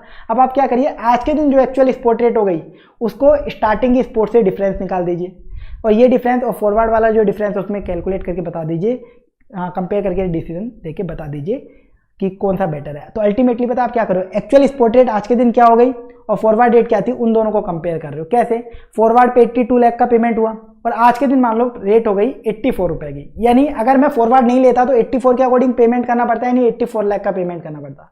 फॉरवर्ड में कितना करना पड़ा 82 लाख का, यानी मेरे को फायदा ही हुआ, यानी फॉरवर्ड लेना बेनिफिशियल रहा। ठीक है, और अगर आज के दिन 81 रेट हो जाती तो 81 लाख पे करना पड़ता, पर फॉरवर्ड में 82 लाख पे करना पड़ा, यानी फॉरवर्ड का डिसीजन बेकार रहा, गलत रहा। ठीक है, तो ये एक ही क्वेश्चन में पूछा गया है और वो भी एक्सपेक्टेड लॉस के बाद वाले इसमें। तो इस पे आईसीआई ने क्या किया, पहले फॉरवर्ड और स्पॉट को कंपेयर किया हुआ था, तो इस क्वेश्चन में पहले actual spot rate of settlement date को स्टार्टिंग स्पॉट से कंपेयर किया, उसका डिफरेंस निकाला, फिर कंपेयर करके आपको आंसर दिया। ये क्वेश्चन मैं आपको बता भी देता हूँ कौन सा क्वेश्चन है ताकि आपको समझ में आ जाए, बस एक ही क्वेश्चन है इसका। देखिए ये था क्वेश्चन नंबर अपना 27, क्वेश्चन नंबर 27 था। इसमें देखो सबसे पहले तो पूछा था एक्सपेक्टेड लॉस और कंपनी की पोजीशन कैसे चेंज होगी अगर वो फॉरवर्ड ले लेता, तो वही कैलकुलेशन कर दोगे आप। और इसके बाद देखो सेकंड पॉइंट में आपको सेटलमेंट डेट की एक्चुअल रेट दे दी थी और फिर पूछा था कि फॉरवर्ड का डिसीजन लेना बेटर है क्या। ठीक है, ये वेरीफाई भी करवा दिया, बस एक ही क्वेश्चन है ऐसा अपने पास। चलिए अब आ जाइए नोट्स में। तो रिस्क हैज करने की, फॉरेन करेंसी की रिस्क हैज करने की पहली टेक्निक फॉरवर्ड अपन ने पढ़ ली है। दूसरी टेक्निक होती है लीडिंग और लैगिंग पेमेंट डिसीजन, जो अपन ने पढ़ी थी। बहुत इजी टेक्निक है, आपके माइंड में इतनी देर से यही आया हुआ होगा सर मान लो 3 महीने बाद मुझे पेमेंट करना है सामने वाले को, 3 महीने बाद मुझे सामने वाले को पेमेंट करना है और मुझे डर लग रहा है कि डॉलर की वैल्यू बढ़ जाएगी, डॉलर की रेट बढ़ जाएगी, तो आप क्यों परेशान हो रहे हो, आप आज ही पेमेंट कर दो ना। ये भी किसी ना किसी के मन में डाउट आया होगा, तो उसके लिए भी अपन ने टेक्निक देखी है लीडिंग और लैगिंग पेमेंट डिसीजन। लीडिंग का मतलब लीड डेट पर, अर्ली डेट पे पेमेंट कर दें तो क्या होगा, और लैगिंग यानी लेट डेट पर पेमेंट करें तो क्या होगा। लेट डेट यानी जो आपके पीरियड आपको अलग हुआ है, लीड डेट यानी जो आपको बताई गई है जीरो टाइम पे आप जो कर सकते हैं। तो ये तभी कर सकते हो आप जब सप्लायर ने आपको चॉइस दे रखी हो, सप्लायर ने सामने वाले ने चॉइस दी ना तो ही मैं कर सकता हूँ, अदरवाइज नहीं कर सकता। और इसे आप डिफॉल्ट का केस मत मान लीजिएगा कि सामने वाले को 3 महीने बाद पे करना था और हमने आज ही कर दिया तो डिफॉल्ट हो गया। ये सामने वाले ने चॉइस दे रखी होगी, आप चाहो तो आज पेमेंट कर दो और आप चाहो तो 3 महीने बाद कर देना। तो उस केस में आप कैसे डिसीजन लोगे, सिंपल सा, अगर मैं आज पेमेंट करता हूँ तो नेट पेमेंट मेरे पास से कितना जाएगा, और अगर मैं 3 महीने बाद पेमेंट करता हूँ लैगिंग डेट पर तो मेरे पास से कितना पेमेंट जाएगा, बस वो आप कैलकुलेट कर लो।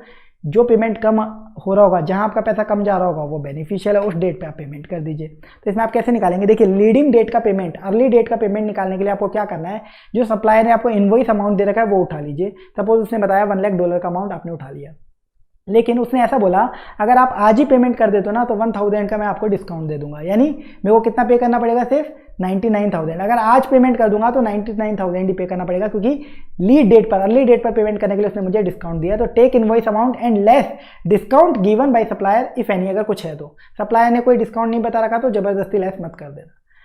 इतना अमाउंट $99,000 पे करना है। कहाँ से पे करूँ, डीलर से डॉलर खरीदूंगा, तो यानी इसको कन्वर्ट करना पड़ेगा। मेरे पास तो क्या रुपया, मैं इंडिया में रहता हूँ, मैं डीलर के पास जाऊंगा, बोलूंगा रुपया ले लो और डॉलर दे दो ताकि मैं पे कर पाऊँ। तो इस अमाउंट को आप कन्वर्ट कर लीजिए होम करेंसी में at leading payment date exchange rate. Lead date पर जो भी एक्सचेंज रेट है उसी पे तो कन्वर्ट होगा। बिल्कुल सर, उस पर कन्वर्ट कर लिया तो सर ये आउटफ्लो आपको मिल गया, बस यही तो है। नहीं सर, इसमें लीड वाले में, लीडिंग पेमेंट में एक और चीज़ आएगी। आप अज्यूम करिए कि आपके हाथ में आज कोई पैसा नहीं है, कंपनी खाली हाथ बैठी है, तो ये पैसा मैं बोरो करके लाऊंगा और पे करूंगा। बोरो करके लाऊंगा रुपया, डीलर से डॉलर में कन्वर्ट करा के पे करूंगा, ये करने वाला हूँ मैं। बोरो करके लाऊंगा तो इंटरेस्ट भी लगेगा, तो आपको इंटरेस्ट भी लगाना है। लीडिंग का जो आपका पेमेंट आया है, पहले आपने इनवॉइस अमाउंट में डिस्काउंट लेस किया, उसको कन्वर्ट किया होम करेंसी में, इस अमाउंट पे अब आपको इंटरेस्ट भी लगाना है। क्यों लगाना है, ये अपॉर्चुनिटी लॉस है। कब से कब तक का सर, लीडिंग डेट से लैगिंग डेट तक का, लीडिंग डेट से लैगिंग डेट तक का। लीडिंग आज की डेट पेमेंट की, और लैगिंग वाली कौन सी है, 3 मंथ बाद की। तो 3 मंथ्स का आप इस पर इंटरेस्ट लगाएंगे, इस अमाउंट पे। बैंक से लोन लेने का, बैंक से लोन का इंटरेस्ट लगाएंगे, क्योंकि हम लोन लेके पे करेंगे, हमारे पास कोई पैसा नहीं है, ये असम्पशन लेंगे। इसको मैं वेरीफाई करवाऊंगा एक दूसरे तरीके से, अभी आप बस ध्यान दीजिए जो मैं बोल रहा हूँ। तो ये आएगा आपका टोटल आउटफ्लो लीडिंग वाले केस में। लैगिंग वाले केस में टोटल आउटफ्लो कितना होगा सर, लैगिंग डेट पर सप्लायर ने बोला कोई डिस्काउंट नहीं, कुछ भी नहीं, आप तो 1 लाख का पूरा इनवॉइस अमाउंट। पर उसने बोला अगर आप लेट पेमेंट करते हो, यानी 3 मंथ बाद पेमेंट करते हो, 3 मंथ बाद पेमेंट करते हो, आज नहीं करते, तो मैं आपसे 1000 का इंटरेस्ट चार्ज करूंगा। तो 1 लाख प्लस 1000 यानी 1,01,000 का आपको पेमेंट करना पड़ेगा। यानी लैगिंग वाले केस में आपको इनवॉइस अमाउंट उठाना है, प्लस सप्लायर के द्वारा कोई भी चार्ज किए जाने वाला इंटरेस्ट है। Add interest charge by supplier if any, charge by supplier, supplier ने कोई इंटरेस्ट बोला है तो। ये जो इंटरेस्ट और डिस्काउंट का अमाउंट मैंने बताया ना, ये क्वेश्चन में आपको परसेंटेज के फॉर्म में गिवन होगा, बस मैंने अमाउंट के फॉर्म में इसलिए बताया ताकि आपको इजीली समझ में आए। ठीक है, तो आप अगर 3 महीने बाद पेमेंट करते हो तो आपको इनवॉइस अमाउंट तो देना ही है, प्लस आपको इंटरेस्ट भी देना पड़ेगा, इतना मुझे वो सप्लायर बता देगा, आप कैलकुलेट करके ऐड कर देंगे। ठीक है, तो टोटल पेमेंट 3 महीने बाद कितना करना आपको पता चल गया। वो कहाँ से करोगे आप, डीलर से डॉलर खरीदोगे तो डीलर को बोलोगे रुपया ले लो और डॉलर दे दो, तो कन्वर्ट करवाओगे आप उस अमाउंट को होम करेंसी में लैगिंग डेट पर, लैगिंग डेट की एक्सचेंज रेट जो भी होगी उस पर और पे कर दोगे। ठीक है, बस इतना ही आएगा इसके अंदर। तो सर यहाँ पे जो लीडिंग वाला था उसमें आपने बोला मनी बोरो करके हम पे कर रहे हैं, ये अज्यूम करो, तो लैगिंग वाले में भी आप अज्यूम करते हैं कि हम मनी बोरो करके पे कर रहे हैं। तो सर इसको मैं एक बार कंसेप्चुअली थोड़ा सा बता देता हूँ, बाकी कंसेप्ट अपन ने डिटेल में देखा हुआ है, लेकिन अभी भी बता देता हूँ जिसको डाउट आ रहा हो। देखो ये 0 लीडिंग वाली डेट है और ये 3 मंथ लैगिंग पेमेंट डेट है। मैं इस पर आउटफ्लो निकालूंगा तो कन्वर्ट कर लिया, अभी कोई इंटरेस्ट चार्ज नहीं किया, तो ये आउटफ्लो इस दिन का आया, और लैगिंग वाला आउटफ्लो इस दिन का आ रहा है। लैगिंग वाला आउटफ्लो आज से 3 महीने बाद होगा। लैगिंग पे अगर पेमेंट करता हूँ, लीडिंग वाला आउटफ्लो आज ही हो जाएगा, आज करता हूँ। कोई भी 2 चीज़ में आपको डिसीजन देना, आप कौन सा करें, तो दोनों चीज़ का डिसीजन जब देते हो ना, वो दोनों चीज़ इक्वल लेवल की होनी चाहिए, तब आप कंपेयर करके डिसीजन दे सकते हो। दोनों अलग अलग टाइम फ्रेम की नहीं होनी चाहिए। यहाँ पे एक आउटफ्लो तो 0 टाइम का है और एक आउटफ्लो 3 महीने का है, तो सर कंपैरिजन हो ही नहीं सकता। दोनों को एक टाइम पे लेके आओ, दोनों को एक टाइम पे लेके आओ, तब आप कंपेयर करके डिसीजन दे पाओगे। तो उसके लिए आप क्या कर सकते हो, ये 0 टाइम का जो आउटफ्लो है ना, इसको 3 मंथ का बना दो। 0 टाइम जो अर्ली डेट वाला आउटफ्लो है उसको 3 मंथ का बनाने के लिए क्या करें, तो उसमें 3 मंथ का इंटरेस्ट ऐड कर दो। इसलिए उसमें लीडिंग डेट से लैगिंग डेट तक का इंटरेस्ट ऐड करके यहाँ का आउटफ्लो बना दिया। तो लीडिंग डेट वाले में यहाँ का आउटफ्लो मिल गया आपको 3 मंथ बाद का, और लैगिंग वाले में 3 मंथ बाद का आउटफ्लो आएगा ही डायरेक्टली, तो कंपेयर करके आप डिसीजन दे पाओगे। ये इसके पीछे का लॉजिक है। बाकी एक और मैं तरीके से लॉजिक समझाता हूँ, ये आपको जो समझ में आए वो सूटेबल लगे वो करिए। फॉर एग्जाम्पल आज है 1 जनवरी, आज है 1 जनवरी, लीडिंग डेट मेरे को ये अलाउ हुई है, और आज से 3 महीने बाद यानी 1 अप्रैल मेरी लैगिंग पेमेंट डेट है। मैं चाहूँ तो 1 जन को पेमेंट कर दूँ, चाहूँ तो 1 अप्रैल। तो देखो अगर मैं आज ही पेमेंट कर दूंगा तो मैं ये मानूंगा मेरे पास कोई पैसा नहीं है, आज ही बोरो करके लाऊंगा, तो ये मानो मेरा पूरा कैलेंडर ईयर है 31 दिसंबर तक, तो मेरा पूरे साल भर का इंटरेस्ट लगेगा 12 मंथ्स का। अगर मैं आज ही पेमेंट कर देता हूँ तो 12 मंथ्स का इंटरेस्ट लगेगा। लेकिन अगर मैं 1 अप्रैल को लैगिंग वाली डेट पे पेमेंट करता हूँ तो उस दिन बोरो करूंगा मैंने बैंक से, उस दिन से लेकर 31 दिसंबर, यानी साल भर में 9 मंथ्स का इंटरेस्ट लगेगा। तो सर 9 मंथ्स का इंटरेस्ट तो लीडिंग में भी कॉमन है, लैगिंग में भी कॉमन है, तो उसको तो हटाओ। 3 मंथ्स का इंटरेस्ट ऐसा है जो केवल लीडिंग वाले केस में मेरा एक्स्ट्रा लग रहा है, बैंक से जो बोरो करने का है, तो केवल उसमें इंटरेस्ट ले लो। तो इस वजह से लेते हैं। मैंने दोनों तरीकों से समझा दिया, जो आपको बेस्ट लगे वैसे समझ के याद कर लेना इसको।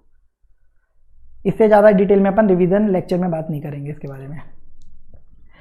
थर्ड टेक्निक देख लीजिए, मनी मार्केट कवर या money market hedging. Money market cover या मनी मार्केट हैजिंग आपकी एक और हैजिंग की टेक्निक होती है। इसका नाम मनी मार्केट क्यों है, मनी मार्केट कवर ही क्यों है, क्योंकि इसमें इस टेक्निक में आप एक करेंसी में बोरो करते हो और एक जगह इन्वेस्ट करते हो, एक जगह बोरो करते हो और एक जगह इन्वेस्ट करते हो, और वो इन्वेस्टिंग और बोरिंग आपकी मनी मार्केट के अंदर होती है, उस कंट्री के मनी मार्केट में होती है। मनी मार्केट क्या होता है उसको अब मैं डिटेल में यहाँ पे डिस्कस नहीं करूँगा। तो ये टेक्निक बहुत इजी टेक्निक है। इस टेक्निक का बेस प्रिंसिपल क्या है, इस टेक्निक का बेस प्रिंसिपल ये है, अगर आपकी फॉरेन करेंसी में लाइबिलिटी है, अगर आपकी फॉरेन करेंसी में लाइबिलिटी है तो आप एक फॉरेन करेंसी में असेट क्रिएट कर लीजिए, और फॉरेन करेंसी में असेट है तो फॉरेन करेंसी में आप अपनी लाइबिलिटी क्रिएट कर लीजिए, आप अपने आप हेज हो जाओगे। सर कैसे होगा, प्रोसेस समझिए। अगर मेरी फॉरेन करेंसी में लाइबिलिटी है तो वो कब होगी, यानी मैं इंपोर्टर होऊंगा, मैंने सपोज अमेरिका से कुछ इंपोर्ट किया, उसका पेमेंट करना है 3 महीने बाद, तो मेरी लाइबिलिटी है ना फॉरेन करेंसी में, तो इसका प्रोसेस इंपोर्टर के लिए होगा। फॉरेन करेंसी लाइबिलिटी किसको होगी, हमेशा इंपोर्टर को होगी जनरली। तो फॉरेन करेंसी में अगर मेरी लाइबिलिटी है तो मुझे क्या करना है, फॉरेन करेंसी में एक असेट क्रिएट करनी है, यानी अमेरिका में मेरी लाइबिलिटी है डॉलर में, तो डॉलर में मैं एक असेट क्रिएट कर लूँ। तो प्रैक्टिकल लाइफ में इसका प्रोसेस कैसे करोगे आप, वो मैंने एक बार बताया आपको। जीरो टाइम पे आपको वहाँ एक असेट क्रिएट करनी है। तो असेट क्रिएट करनी है, कितनी असेट क्रिएट करनी है, मैं इतनी असेट क्रिएट करना चाहता हूँ कि मैच्योरिटी पर मुझे $1,00,000 पे करने हैं ना आज से 3 महीने बाद, तो आज अमेरिका में मैं इतना पैसा इन्वेस्ट कर दूं, आज अमेरिका में इतना पैसा इन्वेस्ट कर दूं कि 3 महीने बाद विड्रॉ करूं तो $1,00,000 मिले, तो वहां से $1,00,000 मिलेंगे, एज इट इज पे कर दूंगा लाइबिलिटी, तो फॉरेन करेंसी की तो रिस्क खत्म हो जाएगी। तो सर वहां मेरे को कुछ इन्वेस्ट करना है, वहां कुछ इन्वेस्ट करना है डॉलर के अंदर, तो सर डॉलर में इन्वेस्ट करना है, मेरे पास तो डॉलर है ही नहीं, मैं तो इंडिया का पर्सन हूँ। तो सर डॉलर तो छोड़ो, मेरे पास रुपए भी नहीं है, क्योंकि हम ये मानते हैं कि कंपनी खाली हाथ बैठी है, कंपनी के पास कुछ भी नहीं है तिजोरी में। तो मैं क्या करूंगा, सबसे पहले जीरो टाइम पे रुपया बोरो करके लाऊंगा, यानी होम करेंसी बोरो करूंगा, इसे कन्वर्ट करवा लूंगा डॉलर में, यानी फॉरेन करेंसी में कन्वर्ट करा लूंगा डीलर के पास जाकर, और फिर ये जो कन्वर्ट करवाए हैं डॉलर, ये इन्वेस्ट कर दूंगा अमेरिका के मनी मार्केट में, या अमेरिका के बैंक में बोल दूं एक बार के लिए समझने के लिए, बाकी मनी मार्केट में आप करते हैं। तो मैंने जीरो टाइम पे रुपये बोरो किया, डॉलर में कन्वर्ट कराया और अमेरिका में इन्वेस्ट कर दिया। कितना अमाउंट इन्वेस्ट करूं कि मैच्योरिटी पे वो 1 लाख बन जाए, वो अपन कैलकुलेट करना सीखेंगे। ठीक है, जीरो टाइम पे ये होगा, रुपये बोरो किया, डीलर को दिया, उसके बदले डॉलर लिया, वो इन्वेस्ट कर दिया, यानी जीरो टाइम पे मेरे पास कुछ हाथ में बचा गया, कुछ नहीं बचा, मैं खाली हो गया। ठीक है, मैच्योरिटी पे क्या होगा, जो मैंने इन्वेस्ट किया अमेरिका में वो विद इंटरेस्ट विड्रॉ करूंगा, वो 1 लाख के बराबर आएगा, और उससे मैं जो मेरी लाइबिलिटी है वो पे कर दूंगा $1,00,000 की, खत्म। सर यहाँ से डॉलर आए, यहाँ चले गए, नील हो गया मैं वापस से। लेकिन एक और चीज होगी, जीरो टाइम पे जो मैंने रुपये में बोरोइंग करी थी उसका रीपेमेंट भी तो करना है, उसको विद इंटरेस्ट मैं रीपे करूंगा, विद इंटरेस्ट उसका मैं रीपेमेंट करूंगा, और यही जो रीपेमेंट रुपये बोरोइंग का होगा मेरा, होम करेंसी की बोरोइंग का, यही मेरा एक्चुअल आउटफ्लो होगा, यही मेरा एक्चुअल आउटफ्लो होगा। तो ये पूरा प्रोसेस मैंने लिखा है जो प्रैक्टिकल लाइफ में होता है। एग्जाम में आपको प्रैक्टिकल क्वेश्चन सॉल्व करने के लिए 4 स्टेप्स में काम करना है। प्रैक्टिकल प्रोसेस समझा दिया तो ये 4 स्टेप इजीली समझ में आ जाएंगे, 4 स्टेप्स में आपका आंसर आ जाएगा। बस ये 4 स्टेप फॉलो करो, चाहे कैसा भी क्वेश्चन आ जाए मनी मार्केट का, 100% सॉल्व होगा। एग्जाम्पल से देखो ये स्टेप्स। मिस्टर ए एक इंडियन इंपोर्टर है जिसको $1,00,000 का पेमेंट करना आफ्टर 3 मंथ्स, यानी मुझे $1,00,000 का पेमेंट करना आफ्टर 3 मंथ्स, यानी मेरी फॉरेन करेंसी लाइबिलिटी है। स्पॉट रेट दे रखी है और इंटरेस्ट रेट दे रखी है, इंडिया और यूएस की अलग अलग। ठीक है, सबसे पहला स्टेप आप पता करो कि आपको कितना अमाउंट पे करना है। मेरे को $1,00,000 पे करने हैं आफ्टर 3 मंथ्स, पहला स्टेप बस इतना था, ये तो फालतू स्टेप है। स्टेप नंबर 2, मुझे पता चल गया मेरी फॉरेन करेंसी में लाइबिलिटी कितनी, $1,00,000 की। तो स्टेप नंबर 2 में अब मुझे ये वहाँ क्या करनी है, असेट क्रिएट करनी है, तो मुझे पता करना है वहाँ कितना अमाउंट इन्वेस्ट करूँ। तो स्टेप नंबर 2 में आप ये पता करोगे, calculate amount to be deposited in foreign currency on spot date, आज इन्वेस्ट करेंगे on spot date, so that on maturity its value become equal to amount of foreign currency liability. आज मैं कितना इन्वेस्ट करूँ ताकि मैच्योरिटी पर जो मेरी फॉरेन करेंसी लाइबिलिटी है उसके बराबर ये अमाउंट बन जाए। तो मेरे को मैच्योरिटी पे कितना लाना है, $1,00,000 के बराबर लाना है। आपने बेसिक से मैथमेटिक्स या फाउंडेशन लेवल पे देखा होगा मैच्योरिटी वैल्यू कैसे आती है। प्रिंसिपल ब्रैकेट में 1+R, प्रिंसिपल पर इंटरेस्ट जोड़ दीजिए यार, 3 महीने का आप प्रिंसिपल पे इंटरेस्ट जोड़ देंगे तो मैच्योरिटी वैल्यू आ जाएगी। मैच्योरिटी वैल्यू मुझे मालूम है कितनी लानी है, 1 लाख। तो मैं प्रिंसिपल निकाल सकता हूँ क्या, सिंपल सा फॉर्मूला है, principal equal to maturity value divide by 1+R। बाकी अगर मैं बताऊँ तो ये प्रेजेंट वैल्यू करना है एक तरीके से, जो आप सीखते हो। प्रेजेंट वैल्यू करने का मतलब भी क्या होता है, किसी चीज में से इंटरेस्ट हटाना, जो कि अपन ने सिक्योरिटी वैल्यूएशन के चैप्टर में देखेंगे अपन। ठीक है, चलिए अब मेरे को प्रिंसिपल अमाउंट कितना इन्वेस्ट करना है वहाँ पे वो पता करना है। कैसे आएगा, maturity value divide by 1+R। Maturity value कितनी है, $1,00,000, इतना मुझे पैसा चाहिए मैच्योरिटी पे। 1+R रेट ऑफ इंटरेस्ट, कौन सी लूँ सर, पैसा कहाँ जमा कर रहा हूँ, यूएस में, तो यूएस के इंटरेस्ट रेट लूँ।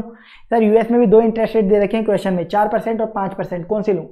आप मुझे बताइए, जब भी आप बैंक में पैसा जमा करते हैं तो आपको ब्याज कितना मिलता है। सर शायद बैंक वाला 7-8% बताता है।